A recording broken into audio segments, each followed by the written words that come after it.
Hello. Hi, friends. Hello, hello. Okay. Oh my gosh, it's Feels like it's been a minute. Hi, Charlie. Thanks for the daily coffee. Hope you're doing well. Yeah, my last stream wasn't, I guess, on Saturday when I did the Running the Trolls event. But how are you doing? Hi, Charlie. How are you, friend? Welcome in. I'm so glad you're here. Hi, Rain. How are you? I'm excited. Tonight's gonna be fun. We're gonna do some lore chats and talk about some lore things, and then the Turbulent Timeways is now active, and so we're gonna be doing some of that as well, and whatnot. So we're just gonna hang out tonight. I'm really excited. I'm well. How are you? I'm good. I'm good. I was really tired today. I worked out the last 3 days. I was doing this new app called Ladder, and I like it so far. But I worked out the last 3 days, and it was just a lot. And I took today kind of as more of a break because I just didn't want to strain myself too much to where then I wouldn't want to work. You know what I mean? Do too much. So I'll do it again tomorrow. But good. I'm doing well, just playing some MSQ. Oh, so awesome. I am almost done with Dawn Trails, and I am really excited to get back into it. I might play a little bit tonight. I don't know for sure yet. I'm definitely going to be doing... Oh, hold on just a second. I'll be right back.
Okay, I'm back. Sorry, my little one.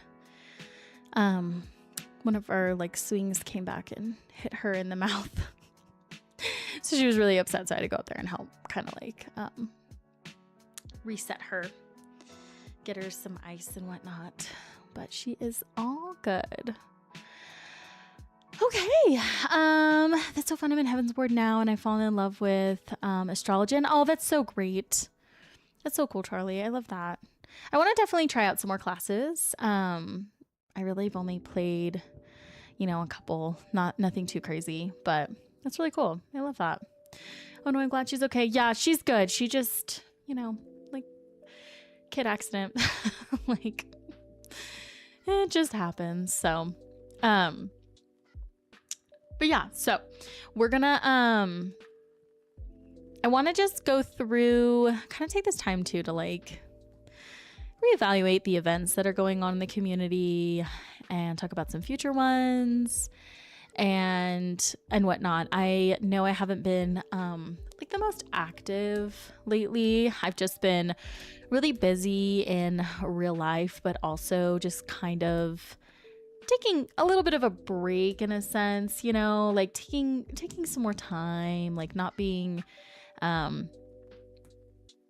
too overwhelmed or anything like that. So my apologies if I know that I haven't been as active like I'm saying like in Discord and stuff like that. So but I want us to take a look. I need to look at events that are going on, what's coming up, anything that we need to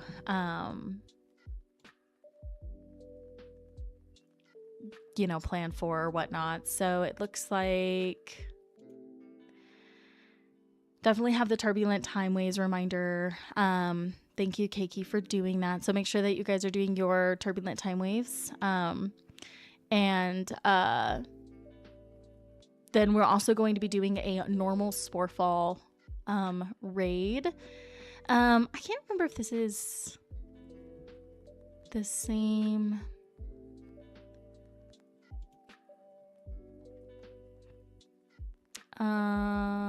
First raid week will have to be July 8th.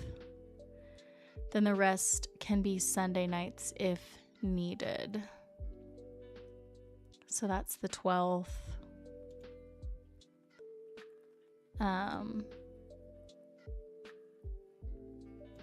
Is that a different one? No, that's Sporefall. I think Sporefall will be doing actually on Sundays, maybe? But the first one will be Wednesday. And they start at 6 p.m. I'm sorry, 9 p.m. EST, so 6 p.m. PST. But that'll be fun. They're just going to be normal. They're not going to be anything. We're not going to really dip our toes yet into, other anything but normal right now. I think that's just what we want to focus on. It's just normal. I know we have another field trip coming up that Noobsy is going to be putting on, and then Keiki's also going to be doing another like lore raid as well. I still haven't finished War Crimes field trip. I don't know if I will. Like I said, it's just been so busy IRL and stuff that I'm like just not it's just been busy. We also need to talk about, which I should probably post this in the Discord now, but we need to figure out our next month book. Okay, let's see.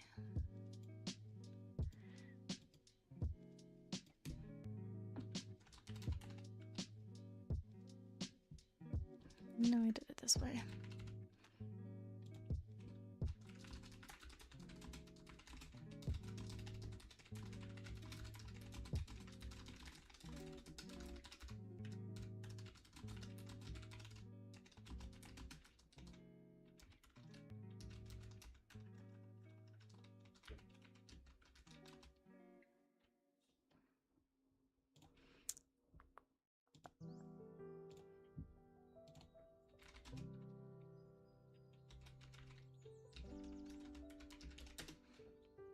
Okay.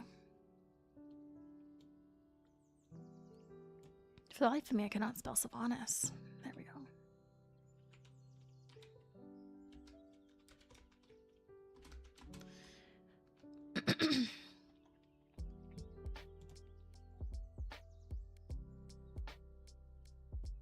That's right. Okay, Christy Golden is the author for the next two that we are going to choose from.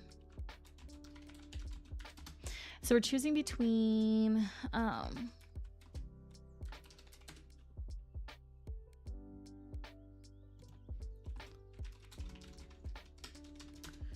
going to be choosing between Sylvanas or Thrall, Twilight of the Aspects. And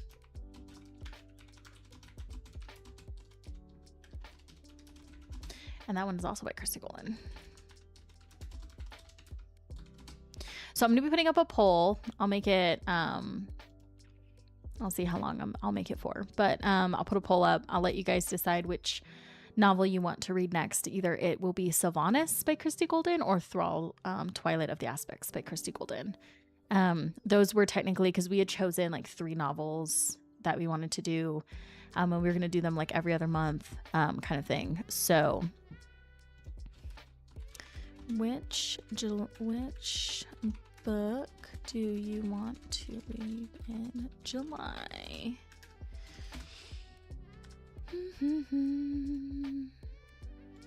So we'll do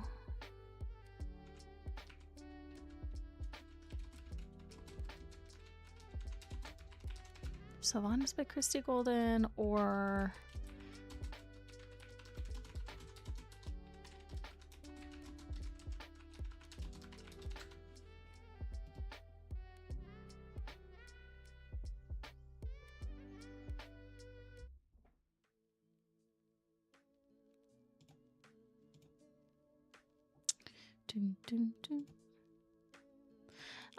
I'll give it 24 hours. So I posted that, and then I'll give like a little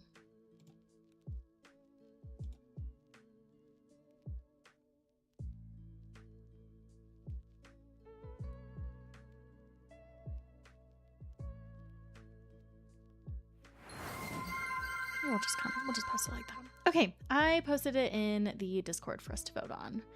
So, Vicious, thanks for the daily coffee. Oh my gosh, 35. That is amazing. Hope you're doing well, friend. So I just posted in the Discord in the Keeper's Lounge. I tagged all of anybody who has the book club tag to vote on which book we want to read in July. We will either be reading Sylvanas by Christy Golden or Thrall, Twilight of the Aspects. Thrall, Twilight of the Aspects is actually the book before Jaina. So I want to go, it goes like Thrall, Twilight of the Aspects, Jaina, Tides of War, and then it goes War Crimes. So, I mean, getting Thrall or reading Thrall, we would already know what was going to be happening after that. But obviously Sylvanas is going to be popular choice. And the fact that she is obviously going to be present, she's coming back into the game. It would be cool to read a book about her as well. So I'm happy with either, honestly. So either one. And then whatever one we don't choose for this month, we're going to push it. So say if Sylvanas wins for July, then we will read Thrall, Twilight of the Aspects in September. So regardless, these are the next 2 books we will be reading. We will be taking a break in August. We won't read a novel in August. It'll be something short. But yeah, so. I'm here. Sorry, was rating. No worries. Thanks for just even being here. I really appreciate you. Thank you. Okay. So we've got that figured out. Like I said, there is going to be another field trip coming up. Noobsy will be running it, and then there will be another lore raid as well that Kiki will be doing, plus also the Sporefall normal raid will be another thing that our community will be a part of. we obviously, as more information comes out for BlizzCon, I will be posting about that just to keep you guys in the know. If you guys are going to BlizzCon, we actually have a little channel in the Discord dedicated to BlizzCon. The last piece of information that they have released is that Lee Seraphan will be performing again. So they performed last BlizzCon. So they'll be performing again at this BlizzCon. But obviously, as more information comes out, we will like chit chat about it. We'll post about it. I want to do one community meetup. Obviously, it'll be just either going to, last time I went, there was like a really cute little like hangout area kind of in the middle of it all. And just had like seating and stuff. So we could either meet there.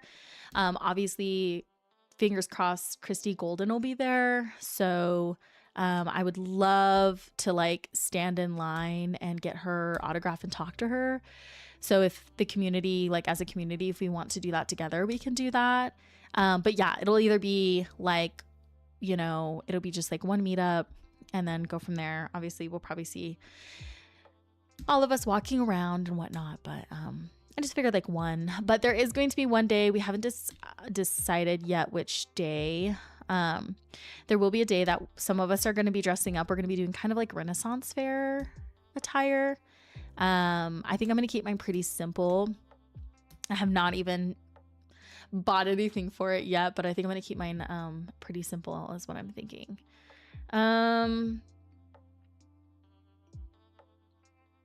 Yeah, I think that's about it for event wise.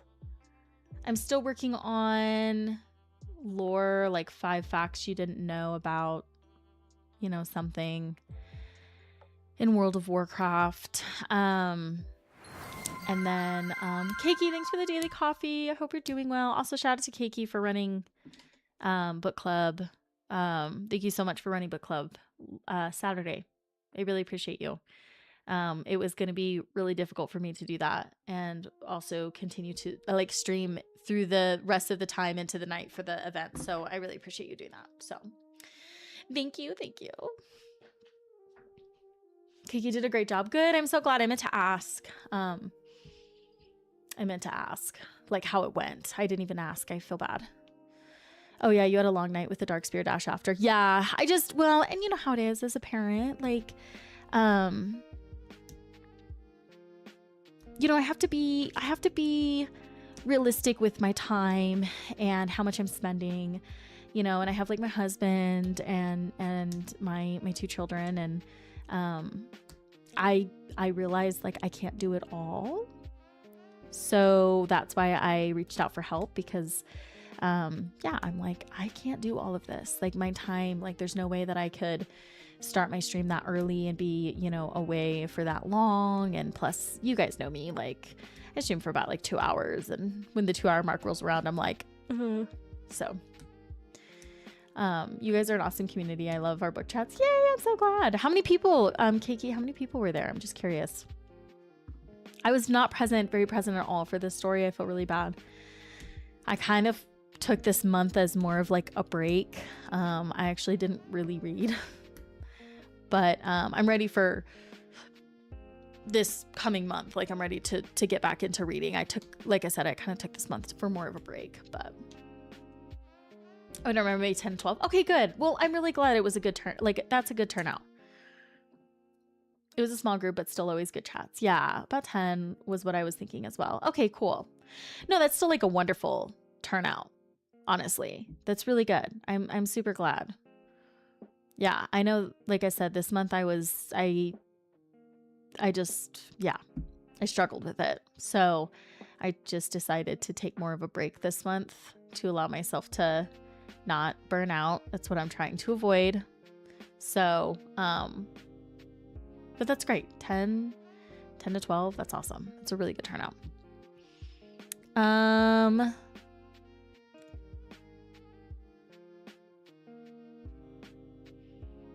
Okay. I think a lot of people are busy with family vacations and summer plans. Yeah, I agree, Charlie. I think summer is definitely more like people are out doing things, and then when like fall and winter roll around, more people are like inside doing like gaming and stuff. So we'll probably see, our numbers go up again in book club. But I'm going to do the same thing next, for this coming month for July. We're going to meet just once, and whatnot, but we can have discussions in the Discord, but we will meet as a group once, like at the end of the month. Our D&D group is also in a bit of a lag with everyone being out of town. LOL. Yeah. Yeah. It's just that time of year, and it's good. I want people to, take breaks, and I want people to go do stuff and enjoy things, and like not, I don't want anybody to like burn out or anything like that, so I totally respect that. I totally respect that for people. I'm off for July. Oh, nice. Like off work? That's super cool. Have the whole month of July off. Okay, let's see. There is some lore stuff I was going to kind of start like doing some research on. I had a couple questions on my posts, which is like really cool. Like it was really neat to see people like not only watch like the lore videos, but they like asked me questions, which is really cool. I was very honored that they trusted me to, like ask me a question. One of the questions, they were curious, have you ever done a lore video on the cultural and other differences between the Lightforged Draenei and the Draenei? I love your videos, and it would help me pick my race. Thank you for the great content. And I thought that was really sweet. I was like, that was awesome. So that's one of the things I want to do some research on is, what are the differences between the Lightforged Draenei and non-Lightforged Draenei, and talk a little bit about them and whatnot. So that'll be one of my things that I need to do some research on. I had a pen right here, I swear. Oh, it's over there. So that'll be one of my first ones I do. I'm sad. Charlie, I thought of you when I read that. I was like, oh, I feel like Charlie would like this one. No, my blanket. Okay, there we go. Sorry. Whew. Got my big fuzzy blankie, and I didn't want it was getting caught under my wheels. So that's one of the things I will be doing research on. Oh, there's my other pen. It's like in my notebook. Oh, silly me. Okay. Get myself situated. So, first question. I'll just say differences between Lightforged,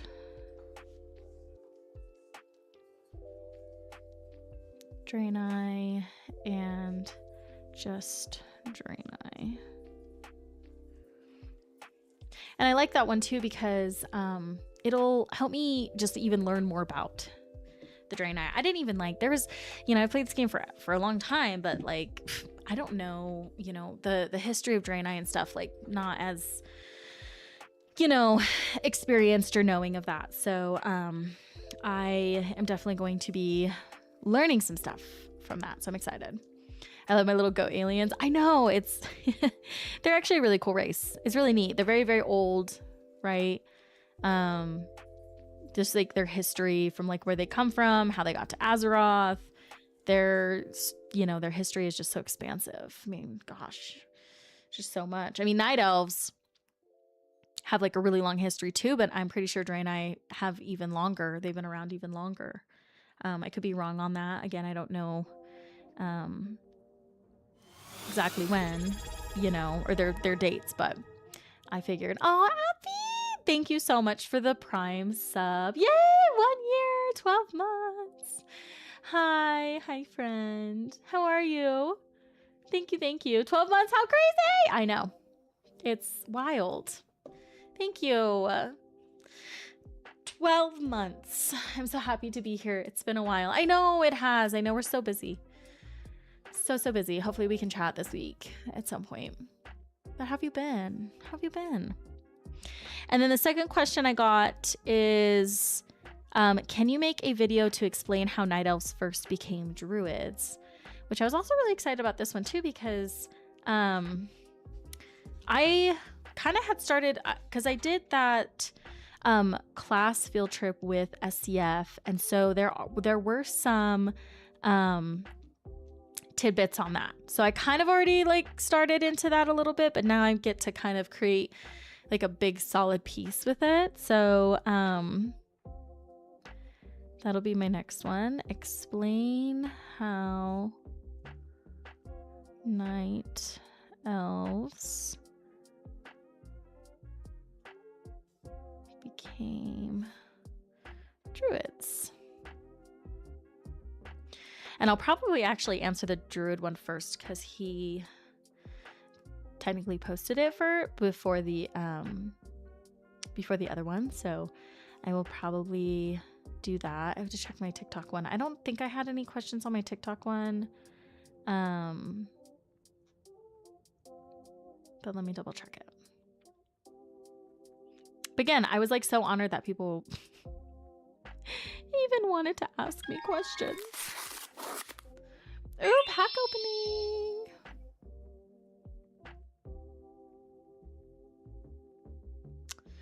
I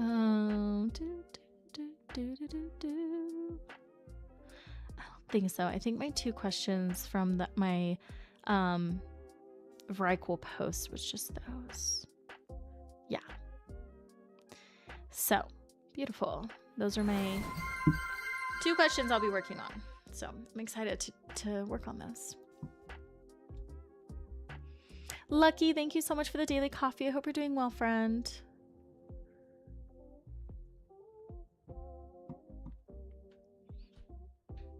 And I have to also do my 5 lore facts, but maybe I'll focus on these 2 as my next couple posts, and then I'll get back into my 5 lore facts. So I'll do my 5 lore facts every Monday. But when Monday was about to roll around, I didn't have anything done. And that's why I decided to take this week off to not post content, because I was like, no, you're not going to cause yourself to get uber stressed about this. It's supposed to be fun. And you're not going to cause extra stress. It'll be fine. You can start posting again next week. So.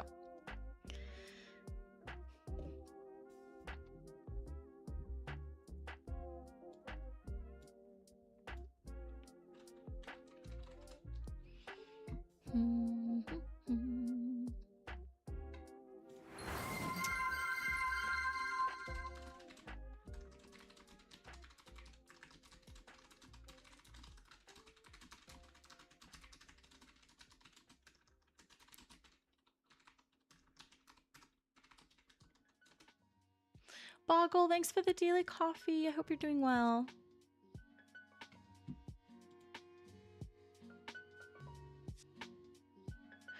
Okay.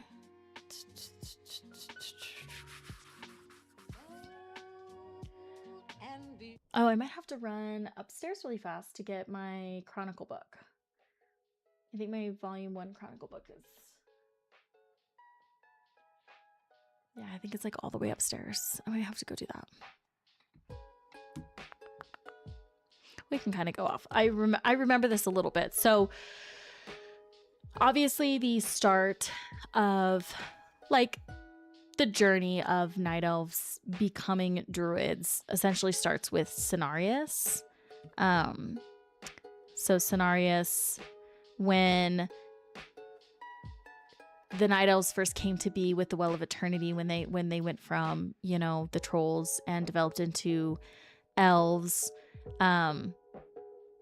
Cenarius was actually kind of watching this process happen, and he took an interest in the night elves, or the Kaldrai, and he thought that they'd be really great like wards of nature.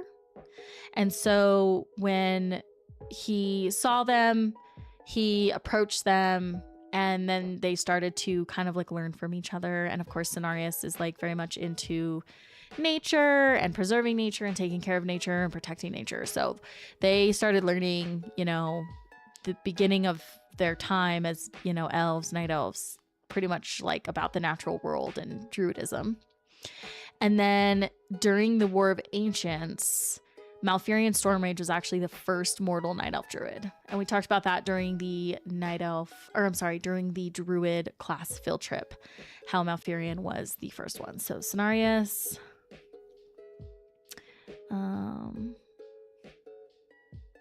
Dark Trolls, that's right. Dark Trolls.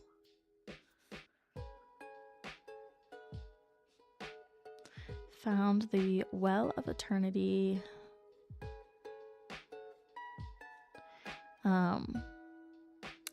They transformed into Night Elves, or the Kaldorei.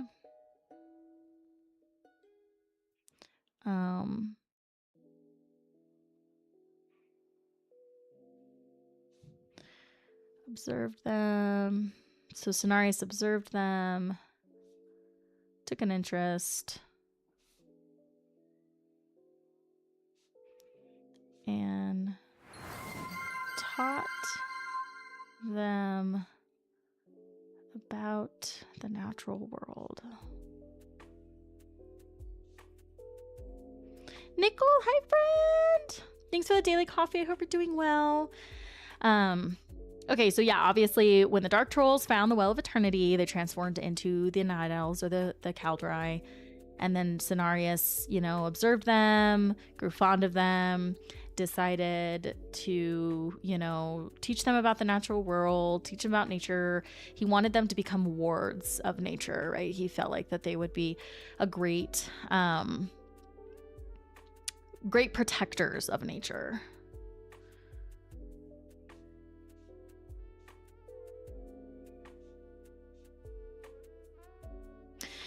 And then fast forward to War of the Ancients. Malfurion Stormrage became the first mortal Night Elf Druid, learning directly from Cenarius to master nature's forces. It also explains how the early Druids bound themselves to the Emerald Dream and fought against the Burning Legion. So yeah, and I got to get my book. Obviously, I don't have my book in front of me, so I'm going off of web stuff, but that's a good start for it so far. This down here, War of the, and I really want to do a whole thing on War of the Ancients. I feel like that's just such an important battle that has so much lore attached to it, so I just feel like that's something to really learn about. So I'll definitely be wanting to get into that as well.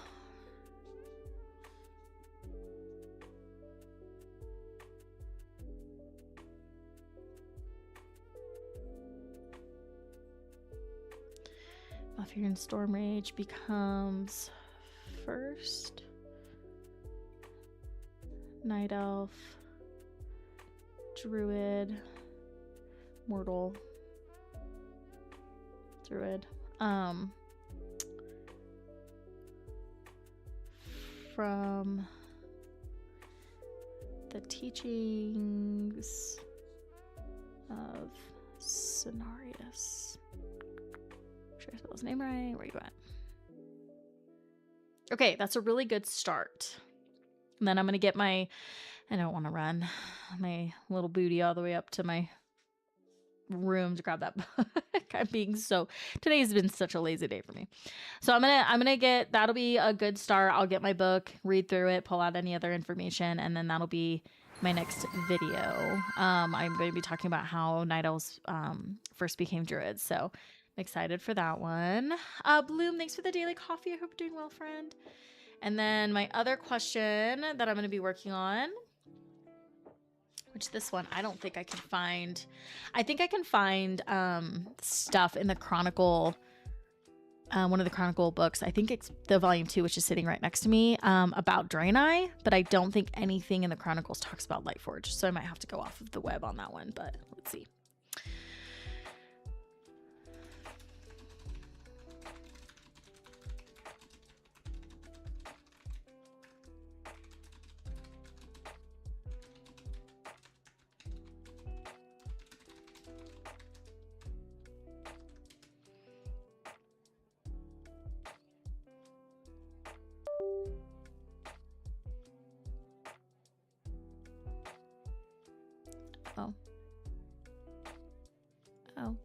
my monitor like went off.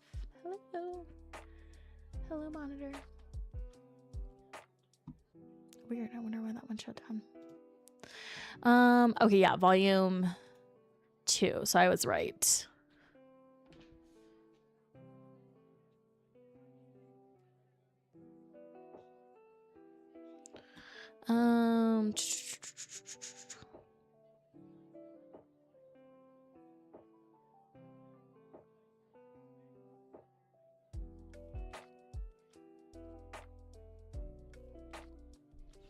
Okay, and then there's not going to be anything on the Light Forge because they came out after. Oh, I was wrong. There's a little bit about them in the Army of Light in the volume 3. So good to know.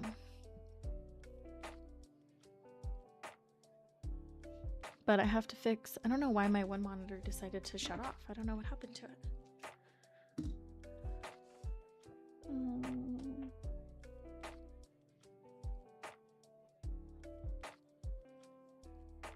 So weird. Okay, hold on just a second.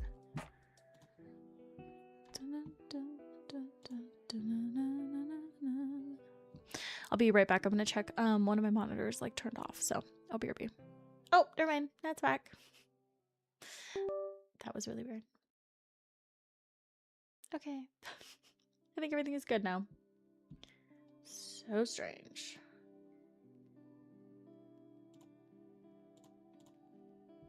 Okay, and okay, so cool beans. So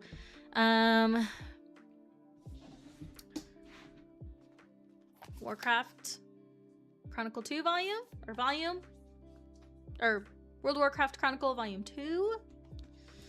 It says there is stuff in here about the Draenei. This one feels so nice and new. My like volume 1 has been opened and like forced to stay open so many times that it's definitely like the spine of it's already worn. So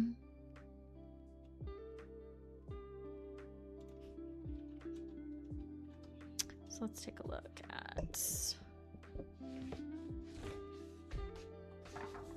I wish I had a camera pointing so you guys could like see it with me.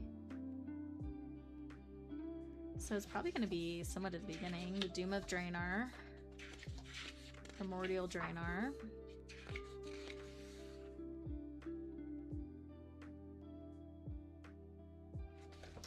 Fall of Sargeras, Draenor, and the Evergrowth.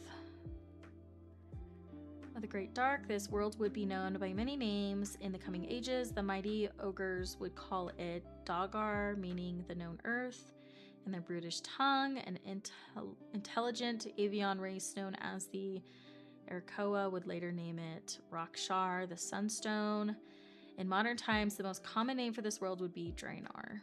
Draenor did not contain a slumbering world soul, but it was remarkable in other ways. Nearly all worlds in existence were home to elemental spirits of fire, air, earth, and water. Sometimes these primordial beings were highly destructive. They took on physical forms and waged war against each other, keeping their respective worlds in a state of constant upheaval. Such was not the case on Draenor. An abundance of the fifth element, the spirit of life, had saturated the world. This force was a natural calming effect on the elemental spirits. It tempered their violent nature and even prevented them from taking on physical forms. So interesting, Draenor had quite a bit of spirit, but that makes sense. Like Azeroth 2 had like spirit, like I think a good chunk, but the world soul within Azeroth was absorbing a lot of it, and that's why the elements were in such chaos on Azeroth. Creatures of every shape and size roamed the young world, vying for dominance. The strong preyed on the weak, the cunning preyed on the strong. Savagery became critical to survival. Draenor's greatest predators did not hunt with fang or claw, they hunted with root and thorn. A carnivorous? No, I'm not saying that right. You know, carnivores. Carnivorous, I think that's how you say it. Invasive strain of plant had sprouted on Draenor. These life forms were known as spore mounds. Their tendril-like vines slithered over the earth and strangled every primitive beast they could reach. As they grew, the spore mounds consumed more and more and more. Their hunger and need to expand knew no end. They blossomed into living mountains of tangled brambles and noxious pods. What does a spore mound look like?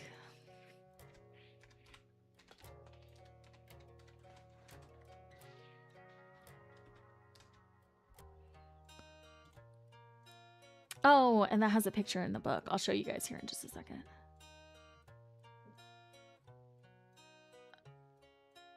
Oh. They have a picture right here.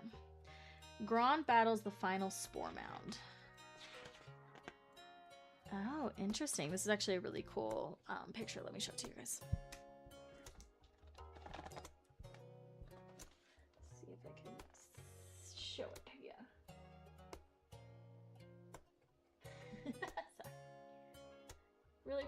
Really pretty photo. So it says Grond. I'm assuming Grond is this fella, and that this is the spore mound. But I'm figuring this is Grond, which we see those like those big old one-eyed colossal guys. Okay, I'm gonna fast forward because I'm looking for more stuff on like Draenei.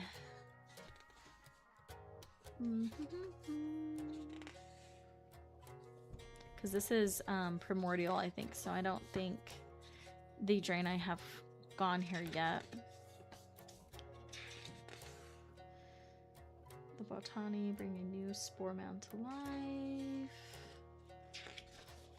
Because the Draenei aren't from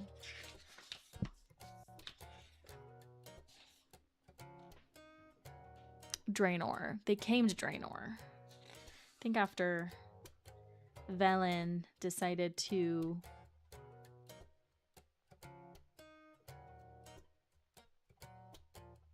break away from Kill Jaden, right? And can't think of the other one's name. Orcs. Oh yeah, this is the Orcish territories. The first shaman, that would be a good one to do too. Talon King Tarok. Domination of the elements, the clans united, the siege of Goria. I don't know anything about this stuff. This is all new to me. Ooh, founding of Shatrith. Would that be? Rangari scoured Draenor for a place to build a permanent settlement. They discovered a prime location that no other creature had settled, a site protected by mountains and with access to the sea. Unbeknownst to the Rangari, this had once been the ogre city of Goria. Draenor's other societies remembered the elemental rage that had consumed it, and none had very desire to resettle that land. The Draenei had no such memories, and thus no such reluctance. Velen led his people there and established the city of Shatrith, a word meaning dwelling of light in the Draenei's tongue. Artificers labored day and night to erect buildings, crystals, and roadways, laying the foundation for the Draenei civilization to grow and expand. Okay, so I passed... oh, I wonder if I passed it right here. The Exile's Refuge. Oh, that's right, because Draenei means exiles, right? Archimonde, Kil'jaeden, and Velen. The Eredar had turned their world Argus into a paradise that held knowledge and philosophy and high esteem. Danny, thank you so much for the daily coffee and for saying hi and lurking. I appreciate it. I hope you're doing well. When Sargeras corrupted these beings, most of them willingly accepted their fate. They reveled in the opportunity to act as the Legion's commanders, and they brought the demonic army into line. A number of Eredar resisted. Velen was the sole leader who did not give himself over to Sargeras.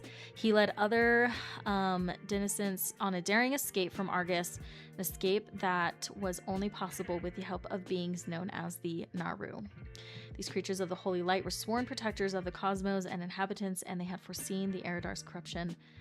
For thousands of years, Velen, the most of Velen and most of the Draenei, or exiled ones. So Draenei means exiled ones. I'm going to write that down because that's a good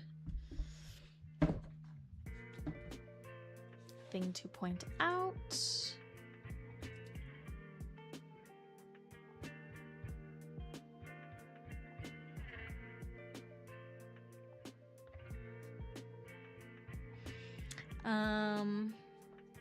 In the Eredar tongue, fled from the Legion, seeking a refuge in the cosmos. They traveled between the physical universe and the twisting nether, abroad a dimensional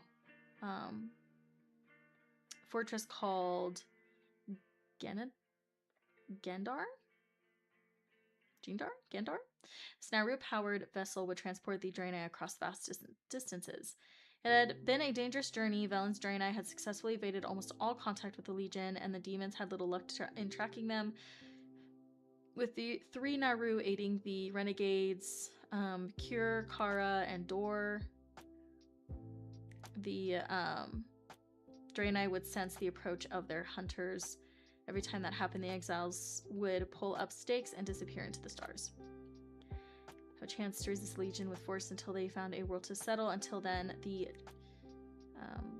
Gendar was the Draenei's only true home.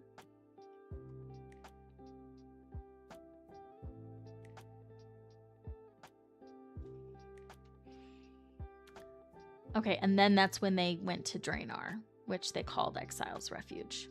Okay.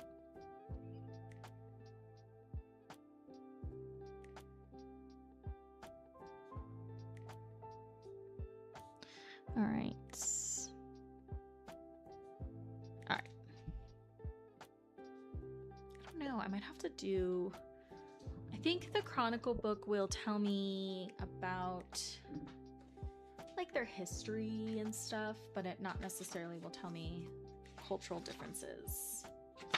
So I might have to look that one up a little bit more, like web-based wise. I'm sure there's some posts about it. I'm kind of figuring like really the differences between Lightforged Draenei and Draenei is like Lightforged were part of, you know, like the Army of Light maybe, and whatnot. Let's see.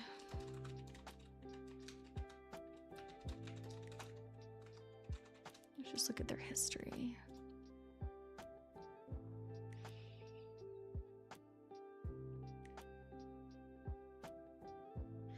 Okay, so really the difference, I would say, between Lightforged Draenei and Draenei is that Lightforged Draenei serve the Army of Light. So they did, you know what I mean? They were in the Army of Light. That was a war against the Burning Legion throughout the Twisting Nether. They had to commit to their long crusade, would undergo a ritual to become Lightforged, infusing their bodies with the very essence of the Holy Light. Isn't that like what happened to Turalian? Didn't he become Lightforged?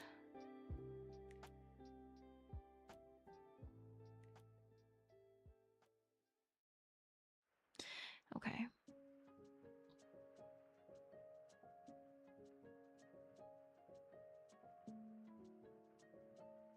Oh, interesting. So let me see. Let me look up the pronunciation for the ship so I'm not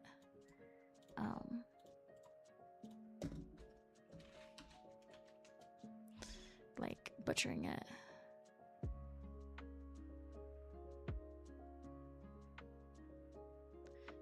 Junidar? Junidar?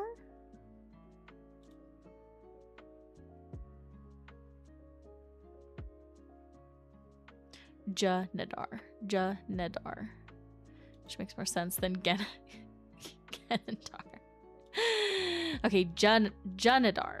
So they were saying the Junidar actually split, so it split into 2 ships. So the Junidar and the Zenidar, and went their separate ways. The Draenei's most elite warriors followed the Naru Zera, which makes sense because, you know, she's part of all that Army of the Light and stuff, abroad the Zenidar to wage war on the Burning Legion. They were infused with the essence of the Holy Light and became Lightforged.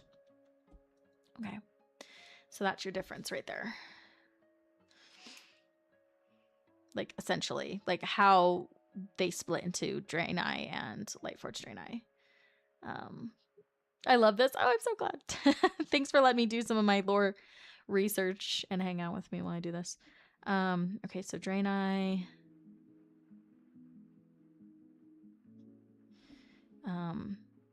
They stayed on the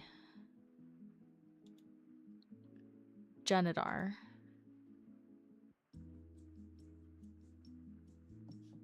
I'm gonna write the pronunciation down because what the heck, you know?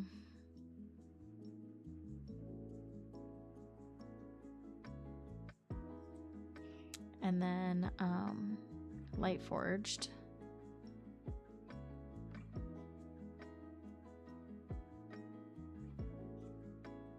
They went on the, and they weren't Lightforged just yet when they split the ship, but they eventually become Lightforged. But they went on the ship Zenidar.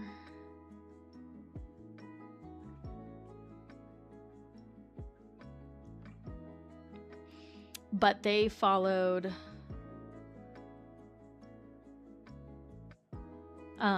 Zira, which makes sense. She's the Naru that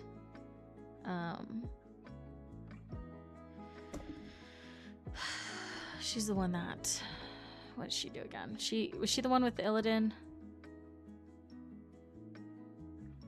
She's one of the first Naru.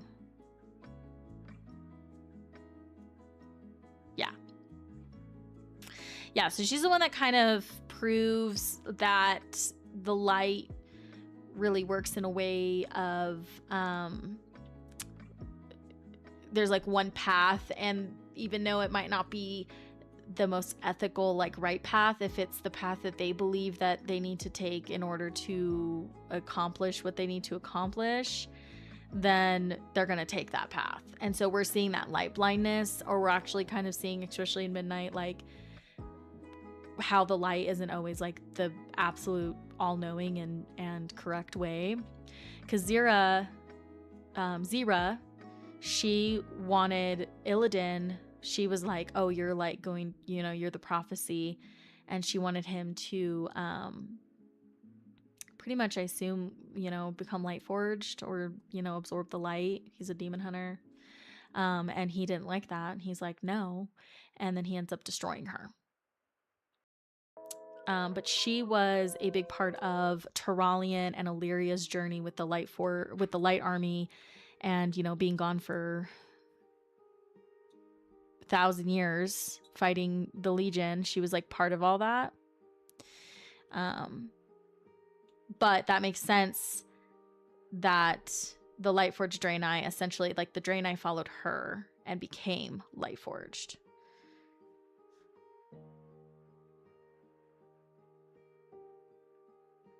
I also saw that it said pretty much essentially like after they had taken back Argus and was done with that, that's when they came to help aid the Alliance.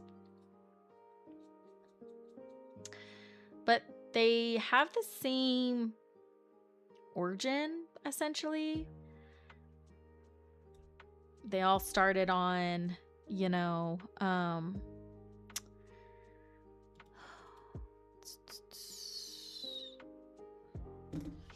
what is the planet they all started on? I read about it in a book. In this book. I don't know if you guys got that reference. It's like a Dumb and Dumber reference. Just read about it. Let's go back. This is what's fun about these books and going back and doing research. I think that's when we unlocked them as the allied race too, when we got Argus area unlocked. I might be mistaken. No, I think you're right, Rain. Yeah, I think it was like after all that kind of went down and they got it established, you know what I mean? That's when we could unlock them. I know like originally when allied races first like came out, especially like Lightforged Draenei, Void Elves, all those guys, they you know, it took a good chunk to get them unlocked. Like you had to do quite a bit. Versus now, I don't think you have to do as much as before, but Okay, Argus. Okay, so Draenei come from Argus. Their homeworld is Argus. And it was paradise that held knowledge and philosophy in high esteem. And the three wise rulers were Archimonde, Kil'jaeden, and Velen.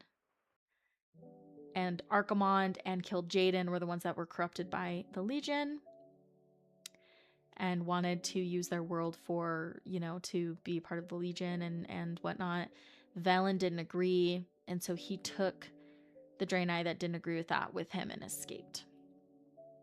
But Draenei and Lightforged Draenei both are from Argus all the way up until, you know, after so long that the Junidar, if I'm saying that right, was losing power, and then it ended up splitting. And that's when Lightforged Draenei started their journey and whatnot. But it's a good start. It's a good start. I'll have to keep doing some more research into it, especially like they wanted to know pretty much like the cultural differences between the two. And I would say, like, I mean, both follow the light and hold, you know, high value of the light. The Lightforged were pretty much like built to be in the light, you know, the army of light and be soldiers. Draenei were just trying to, you know, they escape and find a new home for themselves. Once they broke off, obviously, when they split. I would say the Draenei were in more search of their home, finding a home.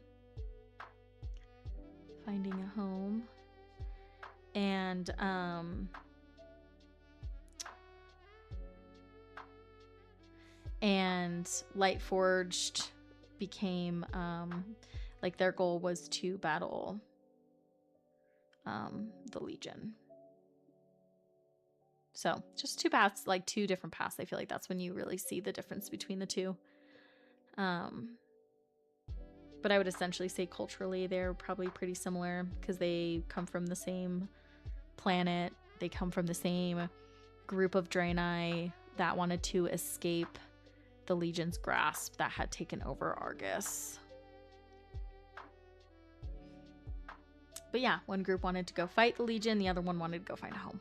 I would say that would be the difference between them. So, okay.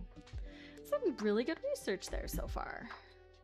Those chronicles are massive. You could like read them for quite a while. But that was really cool. I'm really excited to finish doing more research on those and getting those written up and recording them. I don't think either of them will be very long videos. They'll be just not probably maybe a minute. It'll be easy to explain, you know, obviously how Night Elves became druids, and then my next video, and then the video after that will be, you know, the differences, the cultural differences between Lightforged Draenei and Draenei. Is it the ones that Dark Horse publishes? Yes. It is. And there's a fourth one. I haven't gotten the fourth one yet, but there is 4 total. So there is 4. Okay. Same, I'm missing the 4th. Yeah.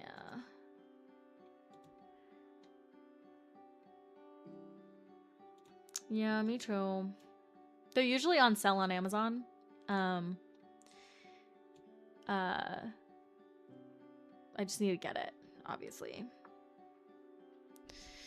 Okay, let's take a look at our Turbulent Timeways. Oh, the other thing I want to show you guys really quick is my cutie pins, my Toy Story pins. I didn't show it to you guys the other night. So I opened these. I bought 4 blind boxes of the new, it's like the Loungefly Pixar Toy Story claw machine pins. And I got 4 different ones. It was really cool. So one of the first ones I got was Rex. And they're just little like claw machines that are like holding up the toys. And they're so cute. So I got Rex. I got Buzz. And then I got Bullseye. Really cute. And I got the little alien guy. So the only two that I'm missing is Woody and Jessie. So I got these at GameStop. So I'm excited to possibly go back. And I don't know if they'll have any left. I bought 4 of them, and I think there was like maybe 4 left when I left. I don't know if they'll still have them or not, but if they do, I might pick up a couple more.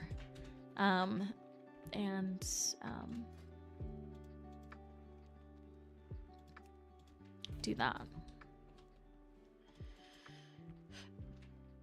Oh, we also have to do about 4-minute wait, the seasonal one. My boy, they're very cute. Yeah, I am obsessed with pins now, especially Disney pins. I don't know why, but they've just brought a big comfort in my life lately. Like, I love the pins. And I have collected lots of TCG cards. I've collected lots of Pokemon, and I've collected lots of Magic. And, you know, when you do get those cards that you want, it is great. But, like, for some reason, I don't know if it's just because they're more, like, they're just really solid. I don't know, but I love the pins more. Like, I like the pins a lot. I'm really excited.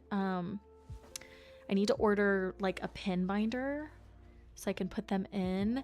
I will be bringing my pins that I want to trade to BlizzCon because I'm excited to do trading at Disney, because they have like a pin board at every, you know, almost every like shop. Oh, what do I want to do? Maybe World Quests. Just do that. Oh, my quest log's full. I want to do pin trading at Disney, and then obviously I will have, like, I'll have my little pin book. I'm not gonna bring a very big one. I'll bring it at BlizzCon too, so in case there's like anybody there that does pin trading. And I want to try to collect more buttons and pins at BlizzCon as well. Will you be able to go to Downtown Disney? Yeah, for sure. Yeah, I think that's where their pin trading is. I don't, you know, like if I might try to go to some people sitting and doing some pin trading, that would be a really cool experience. But yeah, I think, but I know there were some new rules they came out with too, so I don't know. We'll see. It's going to be like a big learning experience because I've literally never done it before. Loungefly and other places have really cute pin purses. Ooh, I have to look. I was looking at, there's a bag that I want, or it's like a binder bag. I think it's more of a binder actually. It's not a bag. And it's from, I'll look it up in here in just a minute. But the color I want is out of stock, and so I signed up in the email to, you know, literally tell me when it comes out, like when they restock it. But I'm gonna be stingy and I'm gonna wait for that color. Not just gonna settle unless that color doesn't release. Like, the closer we get to BlizzCon, then I might just break and get like a second favorite color. But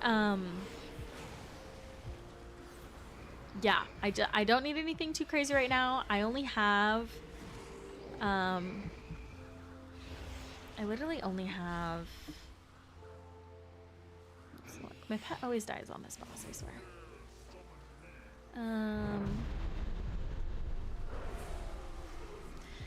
I only have 13 pins.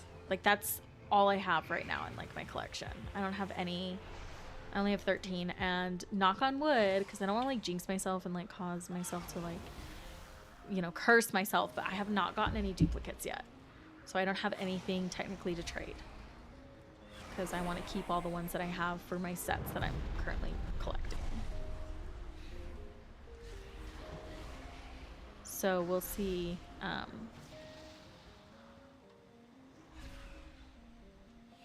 He came back and he's got him. So we'll see.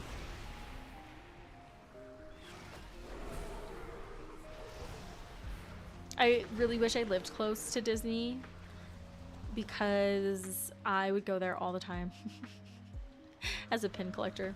Like I follow some content creators who do that. Like they live close to Disney World, and that's like what they do. They like go and they like open, you know, blind boxes and bags, and then they show like their collections and they do all this stuff. I'm like, that would be a dream.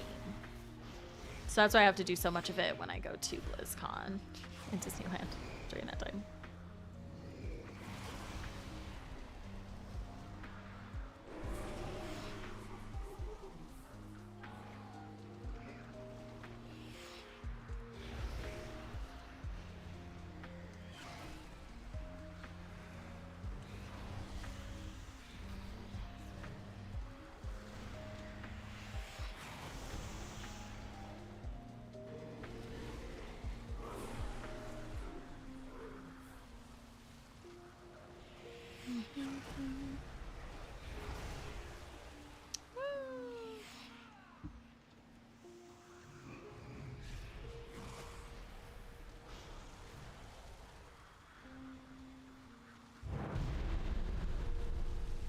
I do feel like Loungefly though does have like the cutest pins.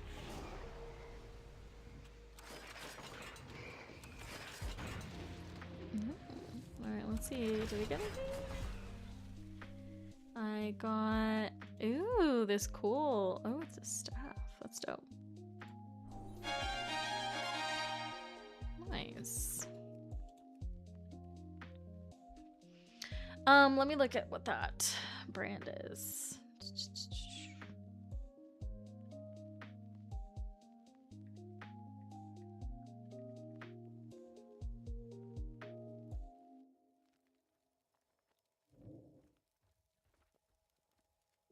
Oh, that one's cute. Oh, it's Pinfolio is the brand.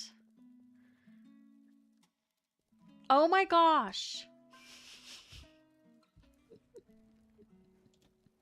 You guys haven't just enjoyed watching my face as I've been fighting things? I'm so sorry. I switched it over to show you my pins and I didn't switch it back.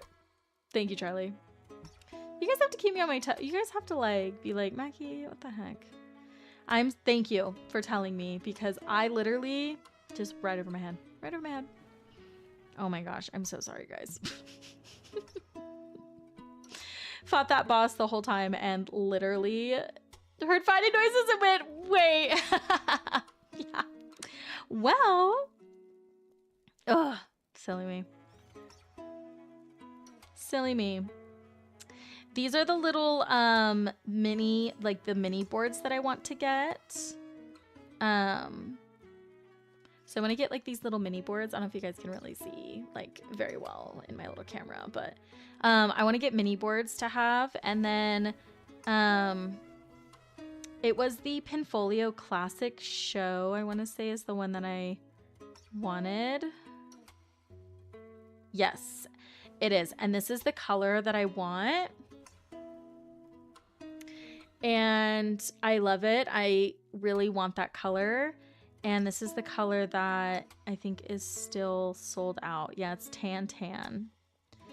And I'm gonna wait. I'm gonna be patient and wait. But like obviously, if it gets closer and closer and closer to BlizzCon and like Disney, and like it still hasn't restocked, then I will just get a different color. But I really want that tan color.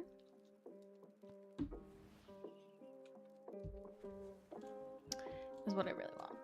Okay, I'm actually gonna run for my one time walking dungeon I need to get done. I'm gonna do it on my pally that I'm leveling.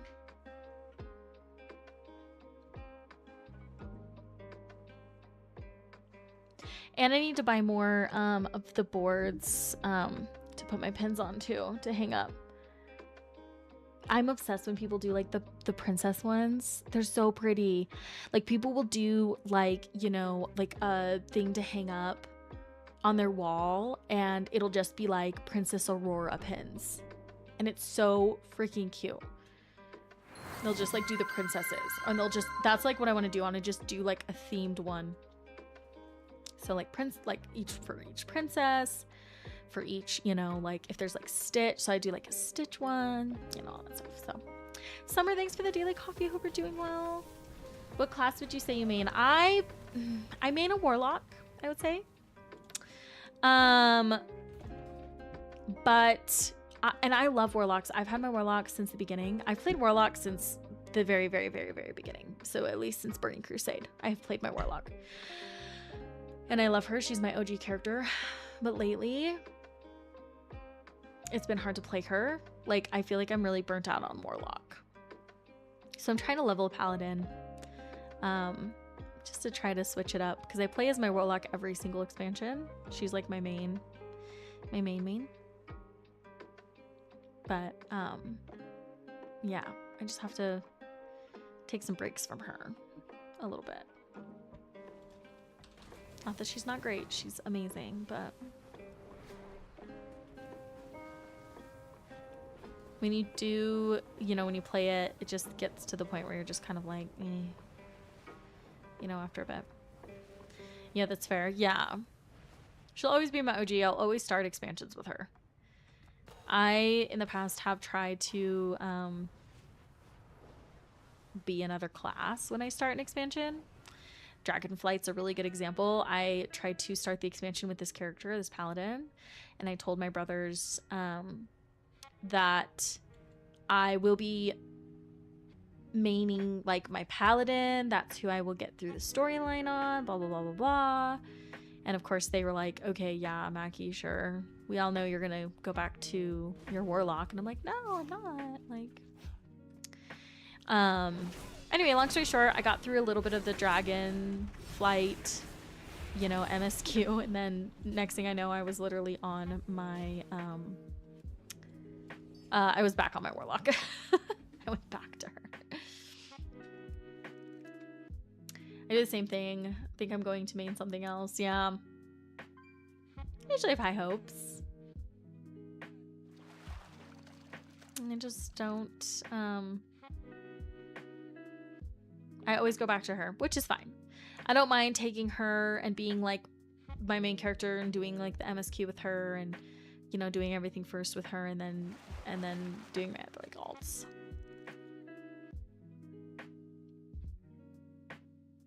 When you have a character that you've just done so many stories and quests with and have been in so many like cinematics and, or, you know, video or yeah, like little cinematics and stuff, it's hard not to just expect them to always be there.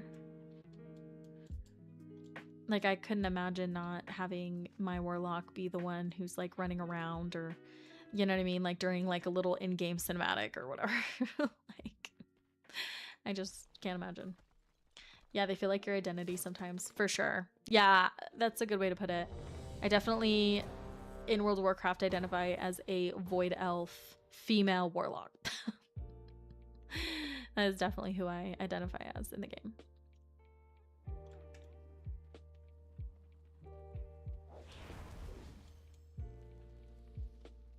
That is who I'd probably be. Like, if you were like, if you could enter the game, like, who would you be? But I mean, warlocks though are pretty dark.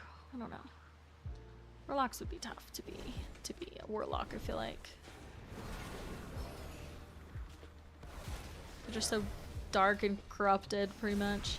But I will say, reading Blood Ties really made me have like a new perspective on warlocks, and it made me like love warlocks even more because they put such a like a lot more of a kind of like a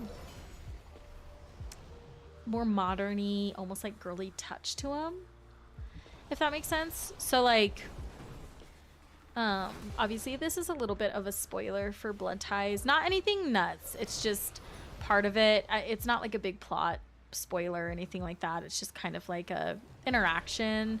So if you're like, I absolutely don't want any of those for Blood Ties, I want it to be like a super like first time experience, like you can click out for a minute. It won't take me long to tell this like part of it, but essentially when Eretor and Turalian are, you know, searching for help to figure out like what, you know, is going on. I won't say much more, just like figuring out how to catch like a certain person, pretty much. They end up going and they go in search of warlocks because the thing that they're essentially after, which this is kind of like a big spoiler, but one of the things that the thing that they're essentially after is like demon, or like what they think, you know. And so they go and they end up searching for warlocks for help. When they first initially do that, they go to Murder Row and they meet with a warlock, Blood Elf warlock, who Eretor knows. And she is obviously like a young, oh neat. Ooh, that one's really dope. That's a really cool one. Ooh, a cold chill flows from the scythe. That's dope. That's a really cool scythe. That'd be really cool for a Death Knight. So essentially he goes to his friend, his blood elf friend, who's a warlock. It's a female warlock. And as he goes, like, they're learning, like, she's not the only one who's like learning about being, you know, controlling of demons and stuff. And of course, Turalian is like taken aback because he's like, oh my gosh, like, how are you working with warlocks? Like, they work with demons. But it really shines like a different light on him, to the point where it's like, oh, they can be like almost normal in a sense. And as they're going through, they come across like another warlock who is like working with a fellhound, or like a fell hunter. And she literally, they were like, she was like petting it like a dog. Like it was like as if it were a dog, you know. And I'm talking about, oh, I'm not on my warlock, you know, like the demons that look like dogs. They have like the antennas that come down in front, and they look like, you know. And they're like, oh, like, I don't remember how the conversation came up, but they pretty much asked like what his name was. And I think she called him like petal or flower, or I don't know if any of you guys remember exactly. Something florally, I want to say. And because of the antennas that come off look like flowers. Like, and to me, I was like, oh, that's like so, you know, that's actually like kind of wholesome and kind of cute and girly. Which we're used to seeing warlocks as like, you know, death and like, you know, evil and corrupted and have a lot of ickiness to them. So anyway, Blood Ties was a cool one to really kind of give a more modern, like, softer approach to warlocks. And I really like resonated with that, like as a female who plays as a like void elf warlock. To me, that made me really happy, because then I'm like, oh, I can be kind of like cutesy girly with my warlock.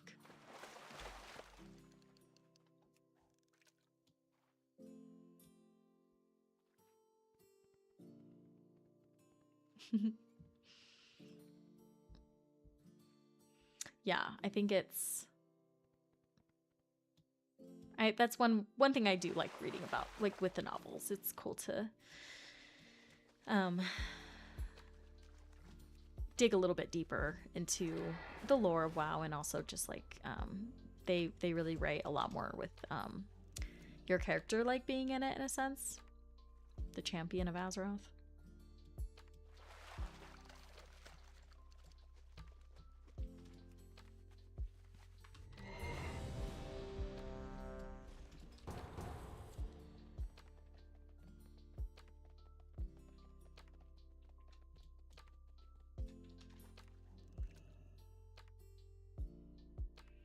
I'm so frustrated that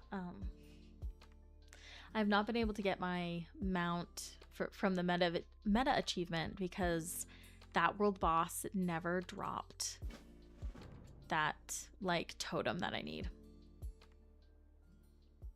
So now I have to wait until the next time he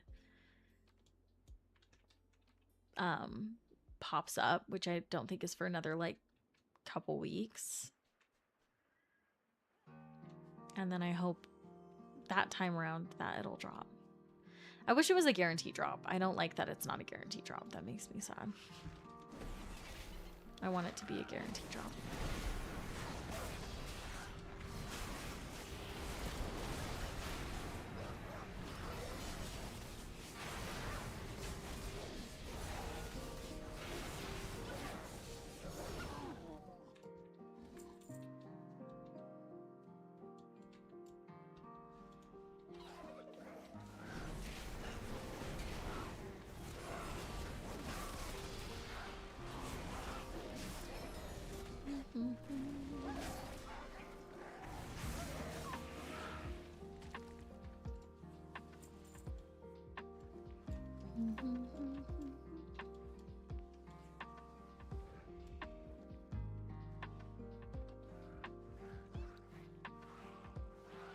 Is anyone going to be doing mythics this next season? And if so, are you excited for the dungeon rotation? I feel like I've seen quite like some people react not the happiest. Oh gosh, Mythic Plus scares me. Same. I don't know if I'll try to do it next season or not. I always kind of have like ambitions that I'm going to, like, oh yeah, I will, I'll do it. And then I didn't. Like, the reason why I asked too is because this dungeon, obviously Dragonflight I did mythics. And so this was one of them. So this just reminds me of it. But I haven't done like any mythics really for this expansion.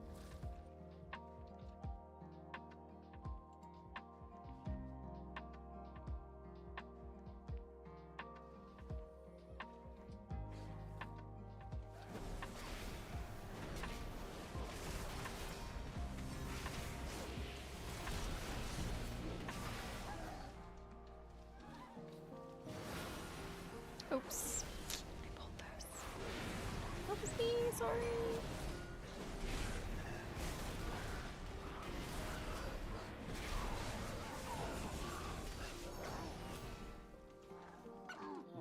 I also need to look at what the delve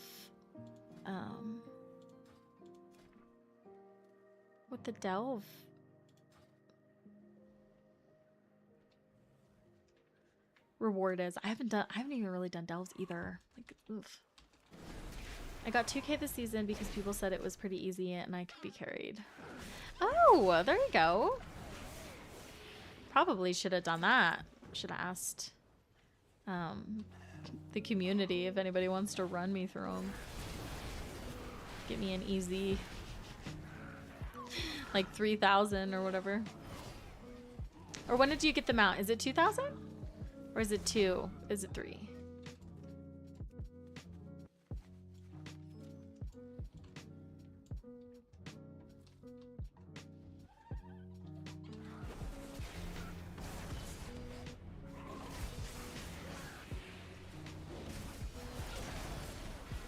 $2K gives one color and $3K gives the variant. Oh, okay, okay.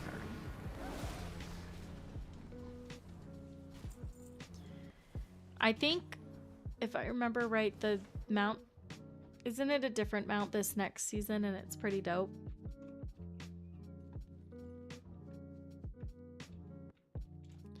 If I'm like totally obsessed with the mount that it comes with, I will do it. Like the mount for this season I wasn't like super crazy about. Yeah, season 2 has such a cool mount. I have to relook it up, but yeah, that's what I figured if I remember right. So I might just have to do it just for the mount. It's like a serpent thing. Ooh, I'll have to look.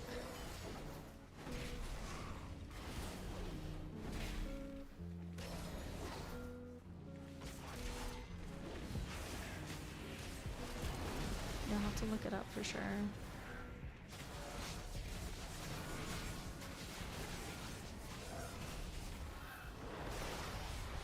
Oh, sorry guys. Sorry, I'm like running him into all of y'all. Maybe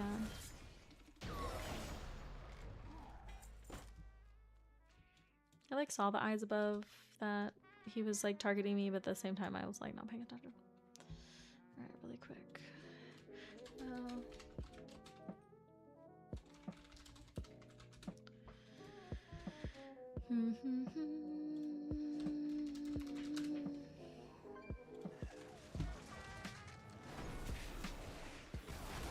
Ooh, yeah, I can kind of see like a small picture of it. Yeah, that's really cool. I will probably maybe try to do mythics this season because that mount is sick. It's a really, really, really cool mount.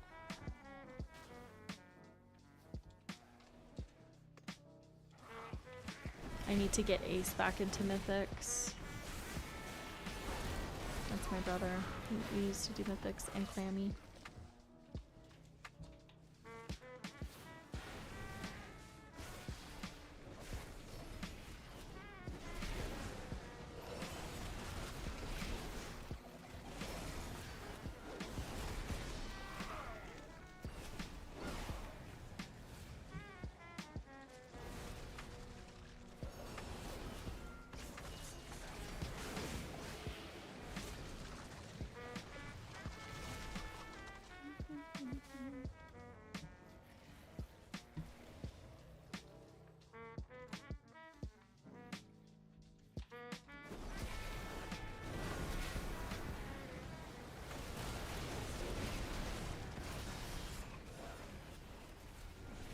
When does the next season start? I need to write it down. I might already have it written down. Oopsies. Yeah, it makes me want to get the mount 2, but I really want the 3K one, and that feels ambitious for me. Well, I guess the best thing to do is just start, get to 2K, get the first one, and then if you're feeling good about it, like try to get to the 3K. I know there's some people in the community who are nice and are definitely like mythic people. So we might have like a good little group that could do mythics with.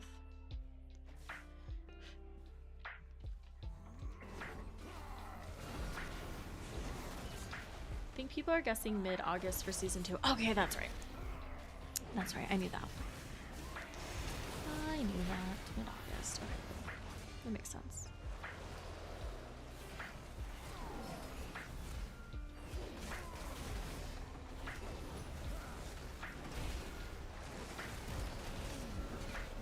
I'll be good like before. I'm already ready for that next season, I guess, because I have not doing anything for the season 1. But August will be a good month to do that for.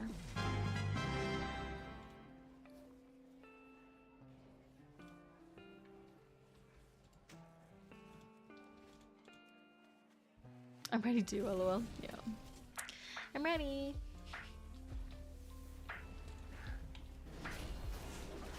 I think though if I do mythics, I think I would want to do it on my paladin though.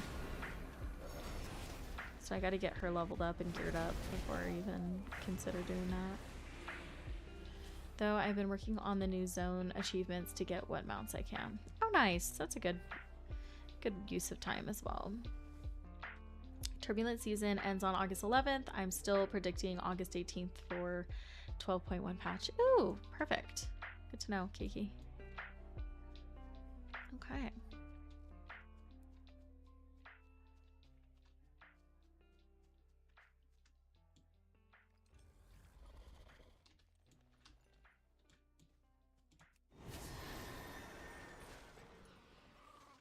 Something came over me and I decided my first expansion was the perfect time to jump into mythics. Honestly, love the challenge and I'm excited for season 2.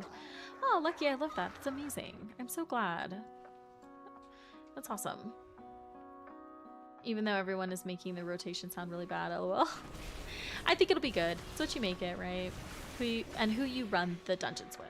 That's like, you can have the worst dungeons, but if you're running it with a group of friends, that you vibe really well with, it's like you can do whatever and not be like toxic or anything like that.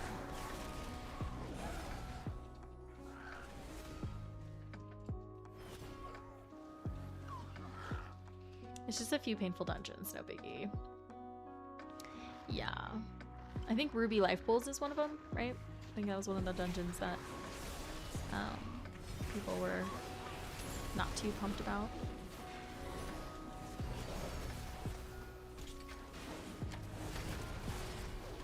Kiki, what was your score this season?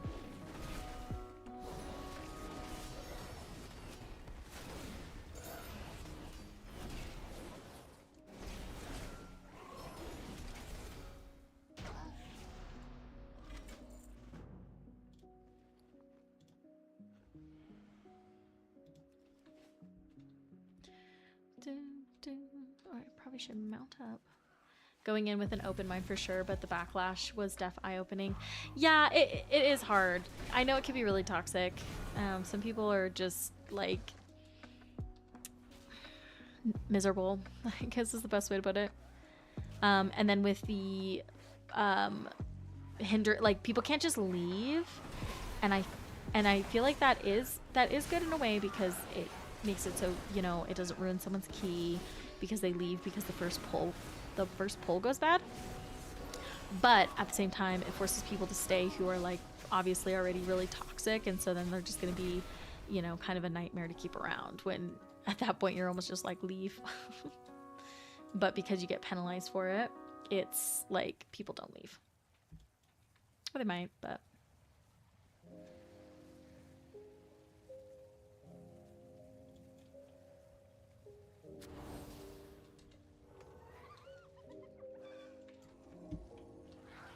oh, I could have probably purified people.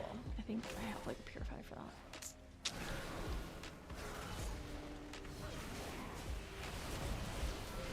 Isn't Bracken Hollow 2 one of the rotating dungeons? This dungeon?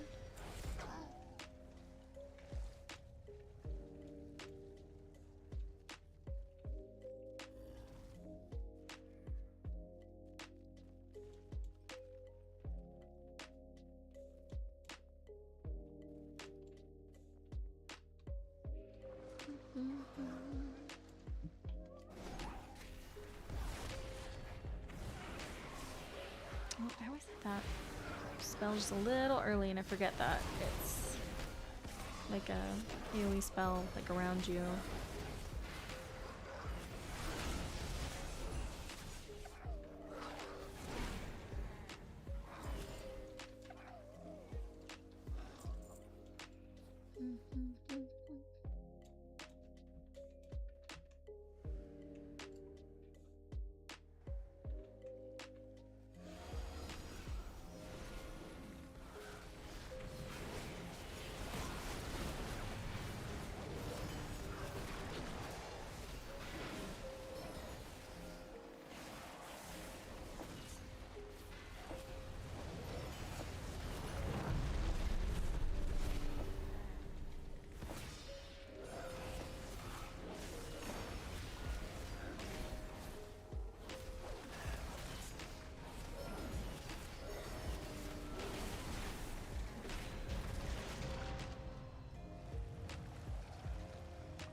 Ooh. Nice, they even got like a dragon cosmetic. Oh. Dope, dope. Okay, I'm gonna take a quick little break. I'm gonna get a little stretch in, maybe grab like a little snack. But that's fun, yeah. But I'll be right back. I'm gonna run some ads, but obviously we'll be taking my break during that time. But if you guys also need to take a break, get a drink, get a snack, get a stretch, whatever you need, please do so. And I will be right back.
All right, I am back. Okay.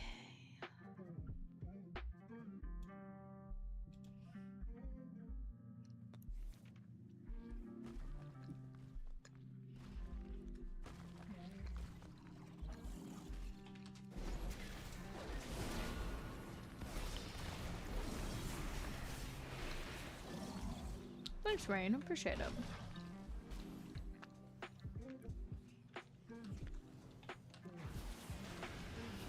Charlie, are you going to bring your... Are you going to be doing any pen trading when you go to Disney or BlizzCon? Because you're doing a Disney pin collection, right? Because I remember you telling me that you'll send me a picture once you get some pins, or... I feel like we've had this. We were having some kind of a conversation. Oh. Oh, he just wants us to go this way. Okay.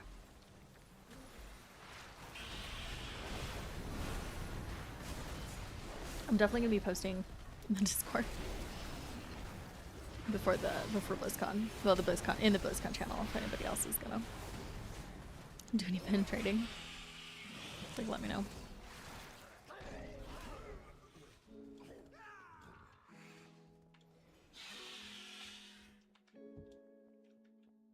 Oh, I almost just threw my hammer at that guy.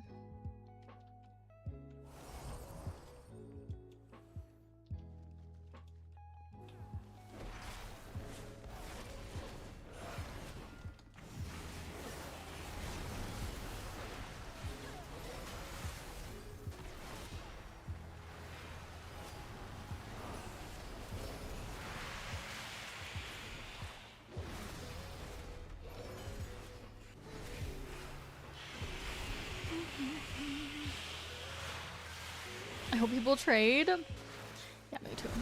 I think so. I think there's definitely people, especially if they collect the blind box sets, need like there's pins that they need in their set, you know what I mean, that they haven't been able to open or whatnot. So it'd be such a fun activity. I know, I'm really excited. I hope it is good. And then, like I said, there's pin boards, like I'm sure not every single shop in Disney, but I think the main ones, you go in and you say, can I see the pin board? And the person who's at the register like pulls out a pin board, and it has pins on it that people can like trade and stuff. So yay, Keiki, open a pack. I need to finish. I really honestly need to finish that. I need to finish putting in the rest of them.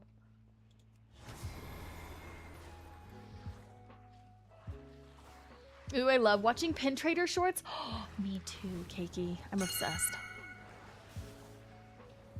If I lived closer to Disneyland or Disney World, I would be doing that for sure. I'd be doing like pin trading stuff. If the algorithm wouldn't like be so mad at me, like as of right now, I would probably do some more pin, like I would like to do some pin videos, like pin unboxing videos. I mean, I'm probably to the point now where I could, but algorithm is weird. Like if you post like World of Warcraft, right? And then you like turn and post about something that's not what you've been posting about, then the algorithm's like, what? And then it doesn't want to push any of your stuff out because it's like, no, that's weird. You're like, we're posting about World of Warcraft, now you're posting about pins. But once you build like a certain, I think, following, like it doesn't, then it kind of gets to the point where like you can be a little bit more open with what you post because you just have like so many people watching your account anyway that they'll, you know what I mean? You'll get the views like naturally. But I have a work friend who goes to Disney/Universal whenever she has PTO. LOL. Nice. We were supposed to go to Disneyland in April this year, but we just had something come up. We weren't able to do it. But we'll be going. I think we'll be hopefully going next April. But I'll be going this September. I'm going to be doing Disney Thursday and Friday.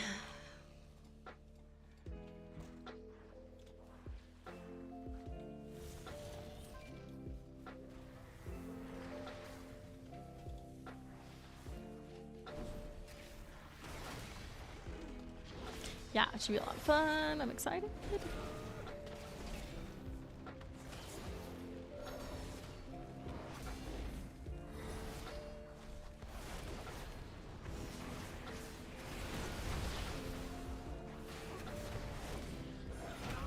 I remember she used to be such a pain in Mythics with her little fireball rolling.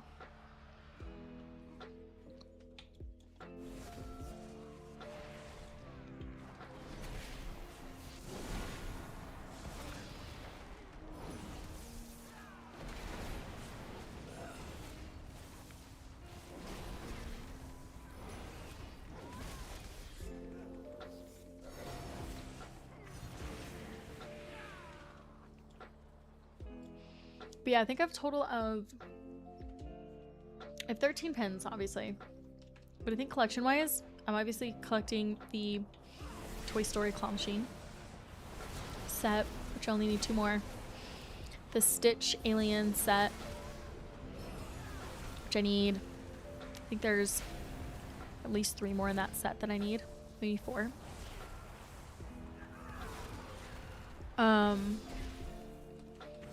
The Disney Princess like dolls. I need quite a few of those. I only have 2 of them. The fern, like the potted plants collection with the cats in them.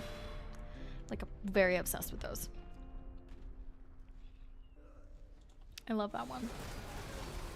I need to get those. Those are from box. I'm waiting for my like box lunch money to activate or whatever. It's not until August. So I can order a couple more of those. Nice.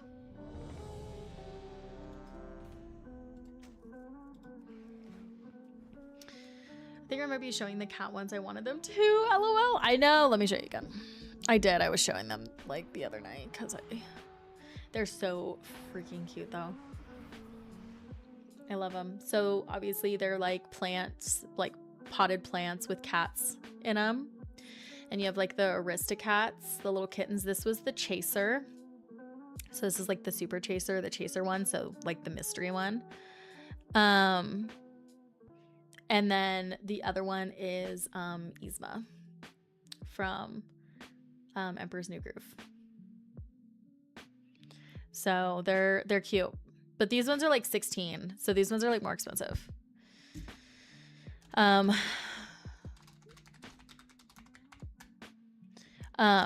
they're a little bit more. The other pins, like the little princess pins are like 12. So I love that you got them in hoops to show off. Thanks. I really like these little hoops. They were from Amazon. They were not very expensive at all. They're a little cheap, so you have to be kind of careful. I need to just hang them. So like obviously my goal is to like hang them on my wall like this, and it looks really pretty. But yeah, love them. They're just so cute. Oh, and like my big collection that I want to have is Pooh Bear. There's so many adorable Pooh Bear like pin series, and obviously one of my favorite is the postcard one. So I have two of them. I have Piglet and I have Owl, and need to get Pooh, Tigger, I think Rabbit is one of them, and maybe Roo. So I think I still need like 4 more. I think there's 6. I think it's like common for a pin series to have like 6. And then I also have the cute like flower, like the Pooh Bear characters like sitting in flowers. And then my one that's Tigger is like it's like a fabric, I think like portrait pin series, I think is what they call it. But they're just really cute and I love them. But the postcard ones, the ones that are like, yeah, like right here, these are my favorite Pooh Bear ones, and I want them all. They're just so cute. But I definitely want like a Pooh Bear's like bunch of sets from them, and yeah, they're just really cute.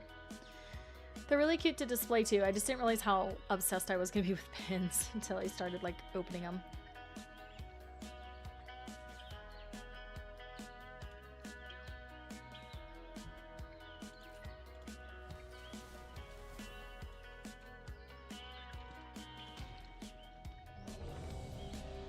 They're darling though. They really are.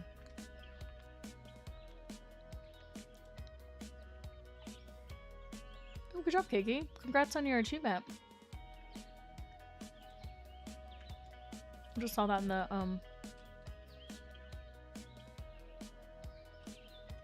the guild chat.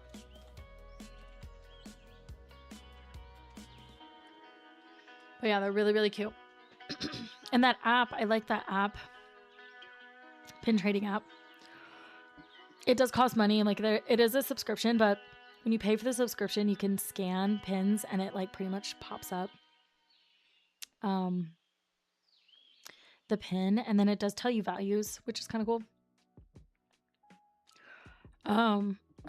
Which can help with trading, because obviously you want to know your value of your pins, they say, because then you can make like an equal trade. Like you can make like a trade that's, you know, my Stitch pin, this gold one is worth 45. So this little golden Stitch is a super, like, I think I need to double check what a super chaser and a chaser, the difference between a super chaser and a chaser, because chaser means like secret pins, ones that are like rare in a series, but like this gold Stitch is a chaser. I don't know if it's like a super chaser or chaser. And it was actually the very first pin I opened, and I did not realize what that meant. I was just excited I got Stitch. But that one is worth 45. So that one is like a good, so obviously I'd want to trade it for like a equal value, you know, pin. Not that I'd want to, because it's the only one I have, and I want to keep it for my series. But if I was to pull another one, and then this cat one, oh my gosh, it's actually gone up. My Aristocat kitty one, which is also a chaser. Oh, it's a glitter chaser. So it's just called a glitter chaser. This one is worth $62. So my little Aristocat planters glitter one is worth 62, which I'm not trading this one either, because I want to complete the series. Like obviously if I pull another one, then I will trade that one, but I don't want to trade a pin unless I have like double of it. So But that's kind of neat. I'm like, oh, makes sense, like trading cards and stuff. I have a TCG app for my Pokemon cards. Oh, nice. Yeah, I have a couple apps for that too. There's been times that I've pulled like really good cards, especially like magic cards, but I don't realize that they're really good because I just really collect. Like I collect Lord of the Rings, Magic, and Final Fantasy. Those are like my only 2 Magic sets I collect, really. And there was a card I pulled. That was like, it's a really actually good card. And it's like high valued, but it's also, I think, highly valued for its play, like the way people can play it. And I just kind of grazed by it because I just didn't, I was like, oh, that's cool. I didn't really know the extent of it. And there was people that were like, really just went right by that one, huh? And I'm like, ugh. Does that show that I have like no idea what I'm doing? Just do it for the pictures.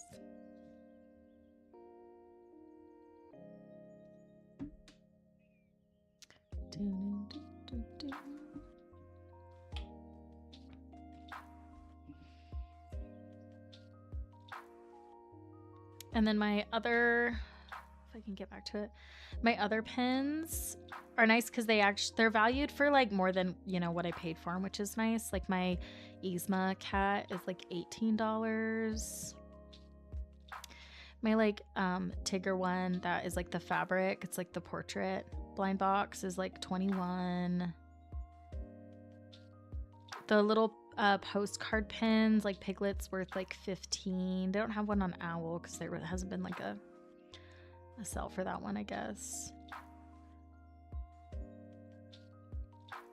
The Toy Story like claw machine ones are all like at least $20, like $23 to $26.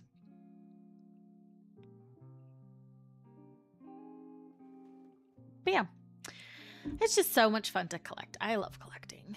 It really is like a fun thing to do.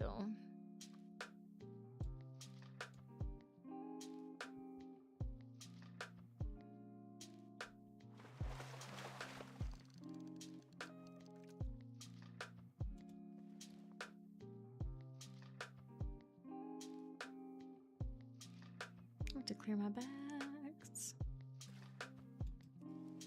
I agree. I love collecting. There's just such a joy in it, like, especially when you get the thing that you were searching for, obviously.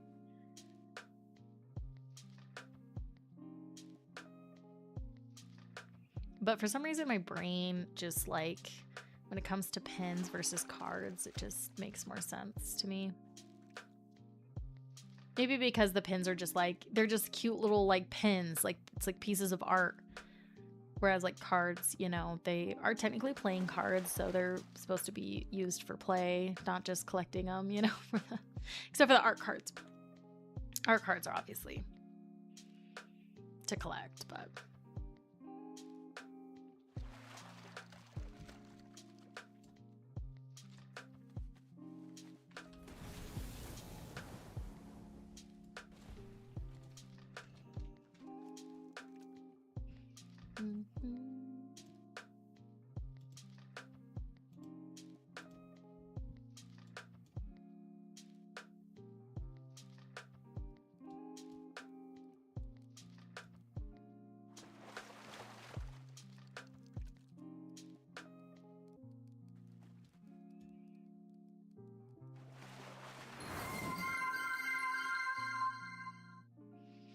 Ace. Yay, drinky. Thank you.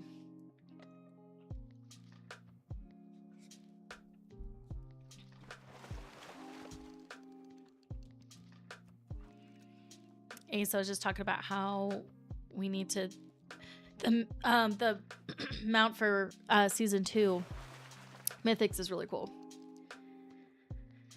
Oh my gosh, you need a handwritten card, and Keiki does too. I have 2 postcards I need to do. I'm so sorry. Thank you for reminding me. I'm writing it down right now. I also owe Keiki one too. You guys both need postcards. I'm so sorry. Thank you for reminding me. I just completely forgot. So terrible.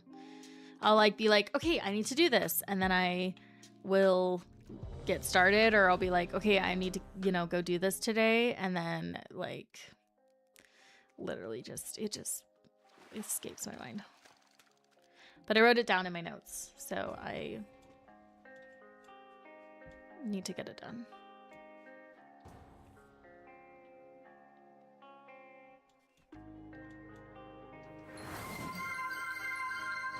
Jad, thank you for the daily coffee. Hope you're doing well.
I'm leveling pretty fast, I feel like, in these dungeons, which is so nice. This is like the best time to level a alt.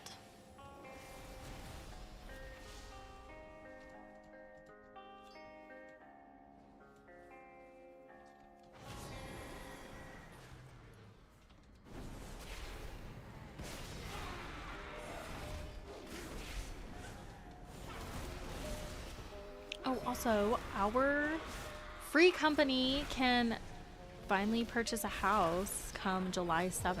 We should be able to have that like 1 month probation period lifted.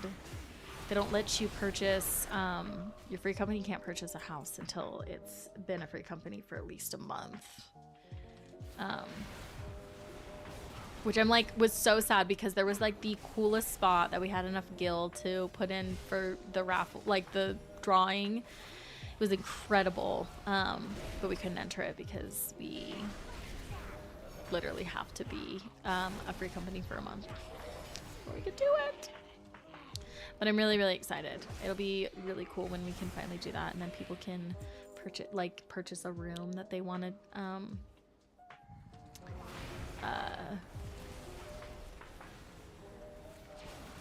You know, purchase like a room, and then they can start decorating it. It'll be really cute.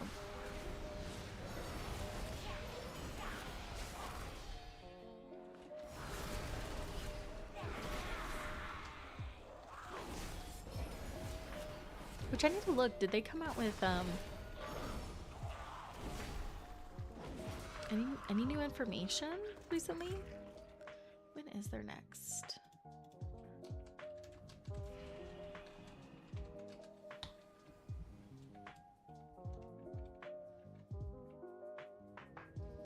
Okay, so the next one is in Europe, July 25th through the 26th. All right.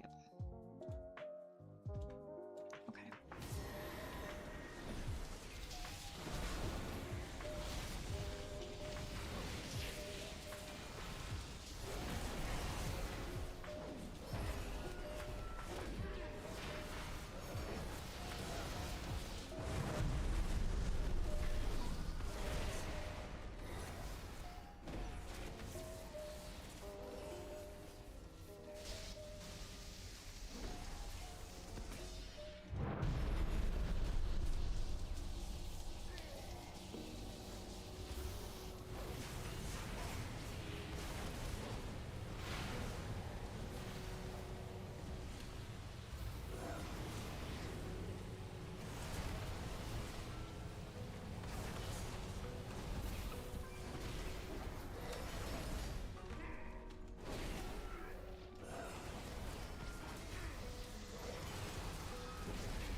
taking so long for us to...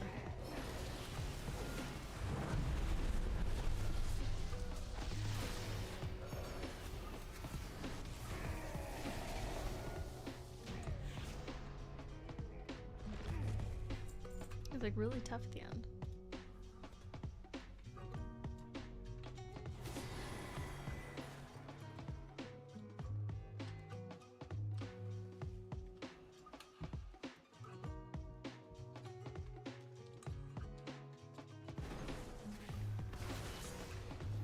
Oh, I always forget. Have to be closer for that one.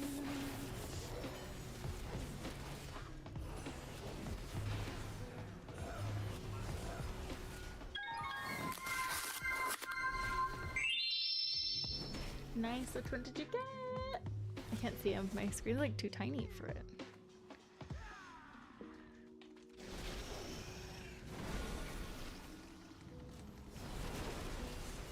Oh, Ace, I don't know if you're still listening, but I started to implement like open a kind of like a Hearthstone pack, so you can like open with your channel points and receive like a Hearthstone card, which I need to finish it. I still haven't uploaded like the legacy characters or anything like that yet.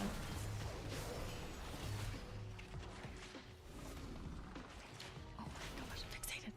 Oh, I'm so scared. They're gonna get me. Oops.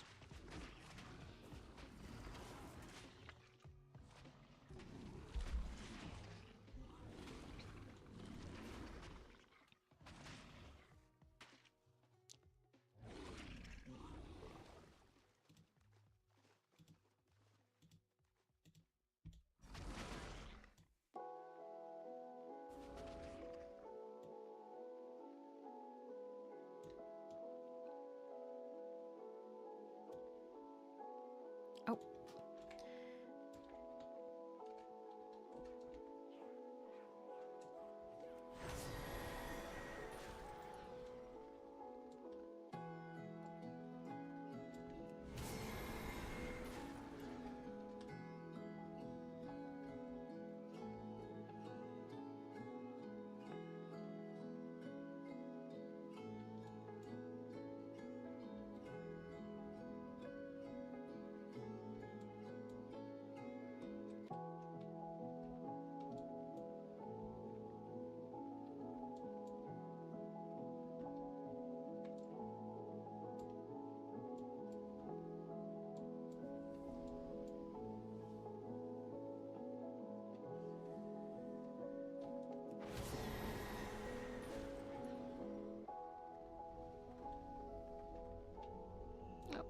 This way. We're like following each other.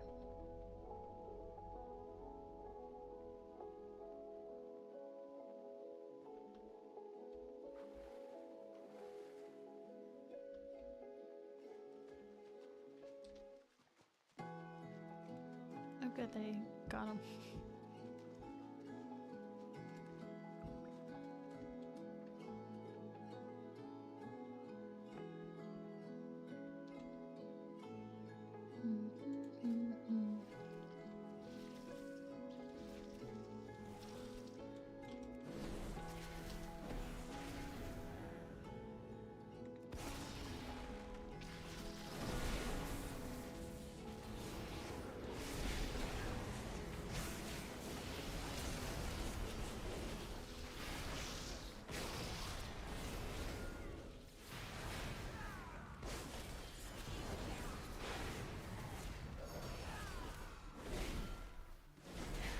Do you guys have any big 4th of July plans?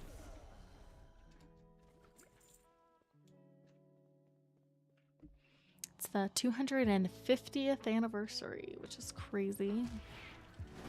Crazy how like young our country is actually. If you think about it compared to other countries.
feel like this dungeon is so much longer than Ruby Life Pulse.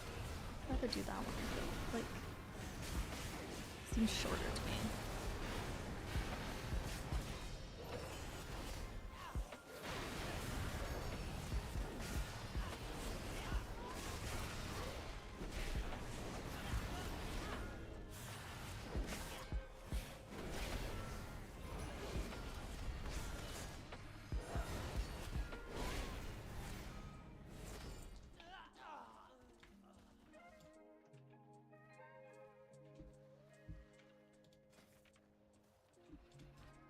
Yeah, we have her, and then hopefully... Okay, that's just like right next to him. Feels like not too much longer, but...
Okay, just one more boss.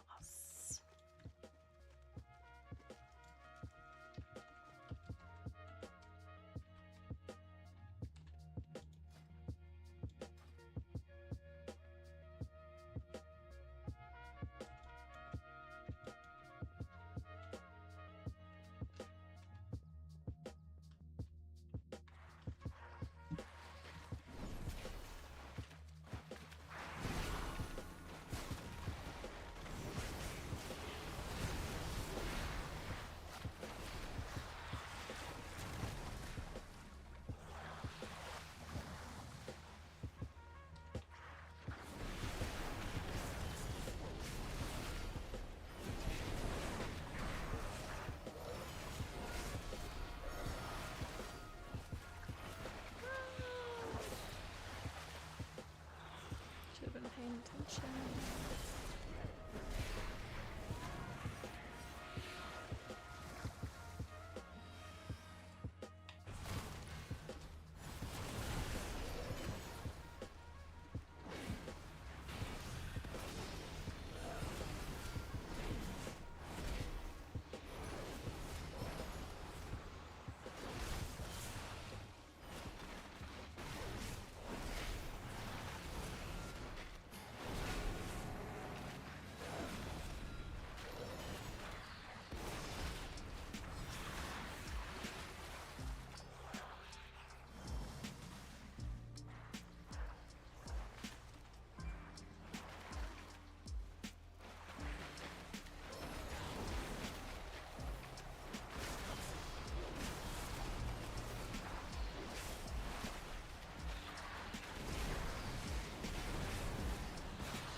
Oh, dang it.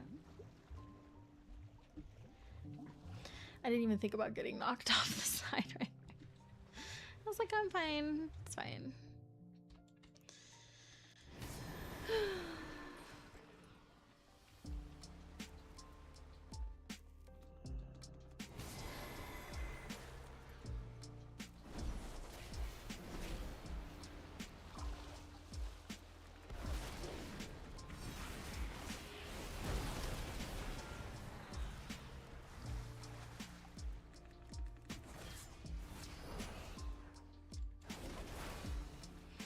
You hide behind the middle cauldrons. They block the knockback swirls. Yeah, I know. Too lazy. But also getting hit by them works too. Well, yeah.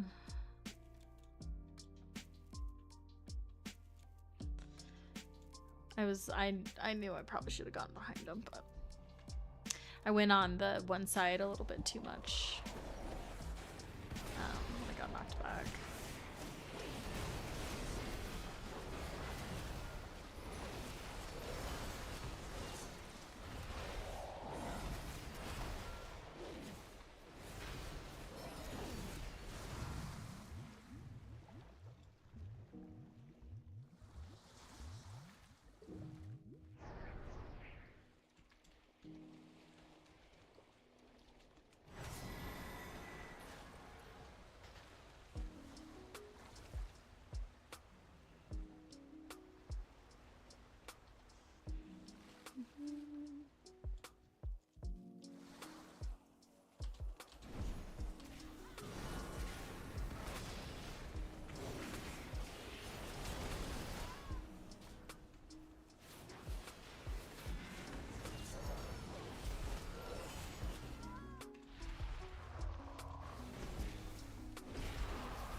Felony, hi, sweet friend. Thanks for the lurk.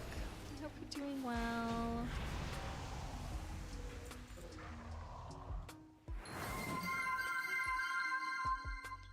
Okay, did that one. Oh my goodness. And thanks for the daily coffee. Yay, your first daily coffee. Hi, I'm good. How are you? I'm good. I'm good. Can we pretty please get a shout out for Felony? She is another absolutely wonderful, lovely World of Warcraft content creator and streamer. She's very cozy and fun to watch. I really enjoy her streams. She is also part of the Hobie Hoppers with Morgan Xwell and GFO, and I think it's every Saturday, right, Felony? You guys do, I can't remember if it's Friday or Saturday, but I'm pretty sure it's Saturday. You guys do your house tours in the evening, nighttime, and they're a lot of fun to watch. A lot of fun to watch. Believe I haven't had coffee yet here. I'm so glad. Most Saturdays, all thanks to the shout out. Oh my gosh, of course. Of course. It's true. She's very lovely as well. Yes, she is. She's amazing. We love Felony. But I'm doing good. How are you doing? Are you still, how is, Season of Discovery? I haven't made my character yet.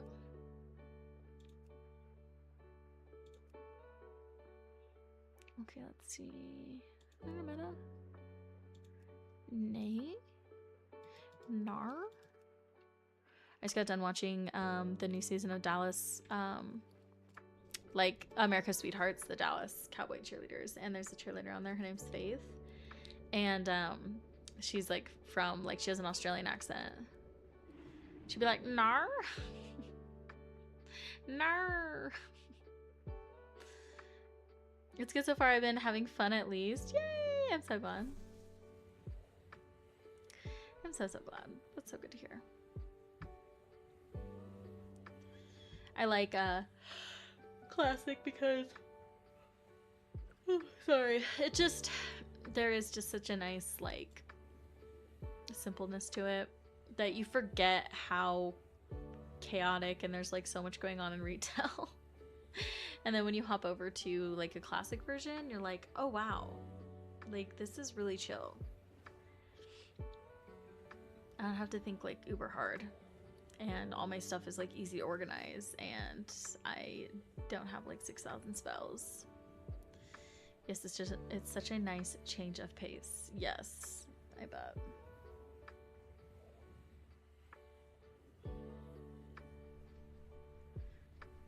What in the world? Oh, it's like upside down. Oh, it's a...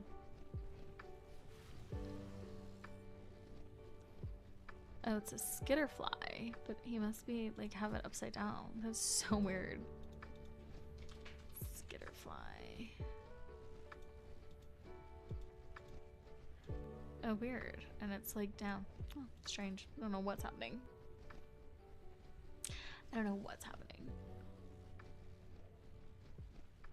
Dying on that hill. Wait, are you dying on the hill of that it's I can't even remember what I just said. Like chill? Sorry, I like this whole mount thing like threw me off. I was like, what the hell? Some people are crazy. And creative and all the things. Oh, dying on the hill, that it's good. Yes. Yeah, it is good. And Season of Discovery is really fun. When it first came out, I played it with a group of friends, and it was really fun. We did the raid and stuff together. I liked getting the like additional spells, but they're obviously like season of Discovery is going to stay the way it is. Like they're not doing anything else with it. But it's definitely like Classic Plus is like for sure coming. Which will be interesting. I'm really curious to like what they're gonna bring with Classic Plus, and I will most likely try it out for sure. But I'm sure it'll get announced like at BlizzCon, and then they'll probably maybe release it shortly after. My change of pace has been FF14, but I agree, hard to stay away from retail altogether. Yeah. Oh, gosh, another game I love so much, Final Fantasy 14, as you know. I think so too. Yeah, I think it'll be... So when Season Discovery was announced, they had a demo at BlizzCon, and I got to play it with Clammy, my brother. It was really fun. And we tried it out, and I don't think it was... I can't remember how long it took after BlizzCon for them to release SOD, but then it was like cool to actually play it, you know, afterwards. But I could see them for sure. Sorry, making like a huge announcement for it, and then them being like, "Here's some demos" or something, and then releasing it after, or maybe not. They might just like release it.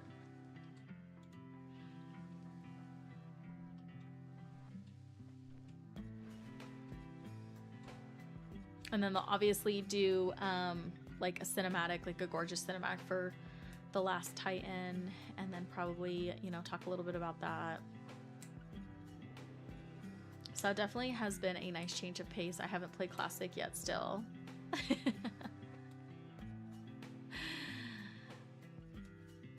Yeah, SOD's nice. Final Fantasy is also nice too if you're ever wanting to get into a different MMO. I highly suggest. But that would be if you like literally wanted to go completely like really try something different.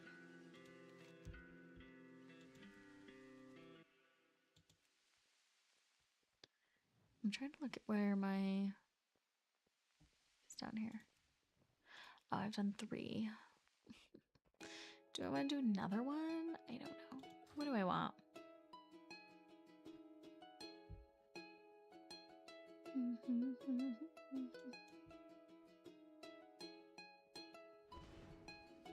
I don't think I want to do anything with housing.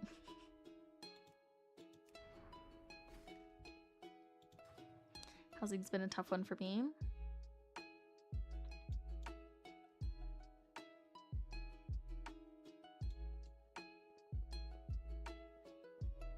I don't think I want to run another couple of time walking.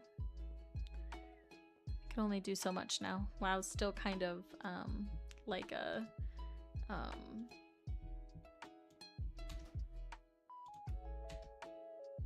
hard for me. Love WoW, but I'm still a little bit in a slump with it.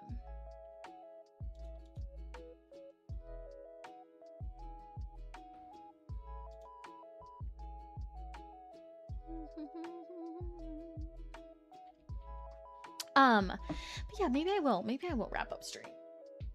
Oh man, maybe I'll wrap up stream. I have been streaming for a good little chunky. Oh, 2 hours and 40 minutes. That's really good for me. Thank you, Keiki. You have a great night as well, friend. Thank you so much. Thank you guys for hanging out with me. I really appreciate you so much. My next stream probably won't be until next Tuesday. I'm gonna kind of start picking up Tuesdays evenings again. Streaming, I think, not just Saturdays, but also pick up Tuesdays.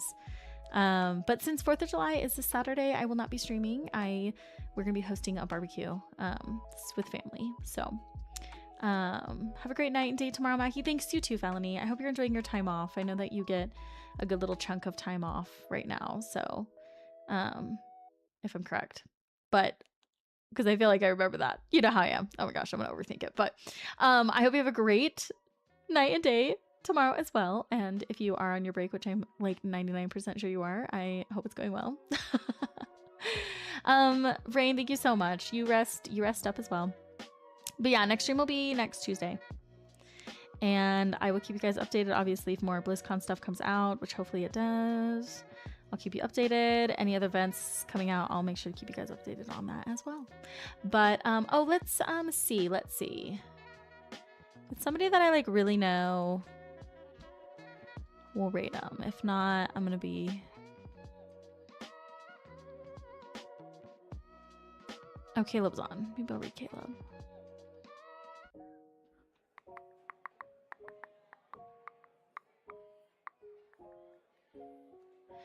Dun, dun, dun, dun, dun, dun, dun.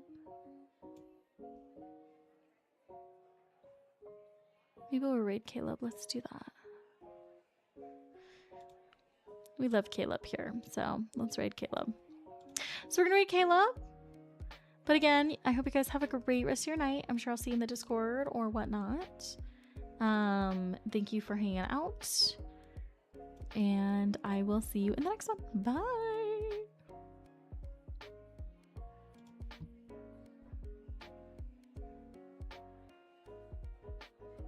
So I'm gonna actually do, this is what I'm doing in my outdoor. I'm doing the moat with so I'm gonna use the stone walls. Oh my god! Thank you for the raid, Mackie. I appreciate it. How you doing?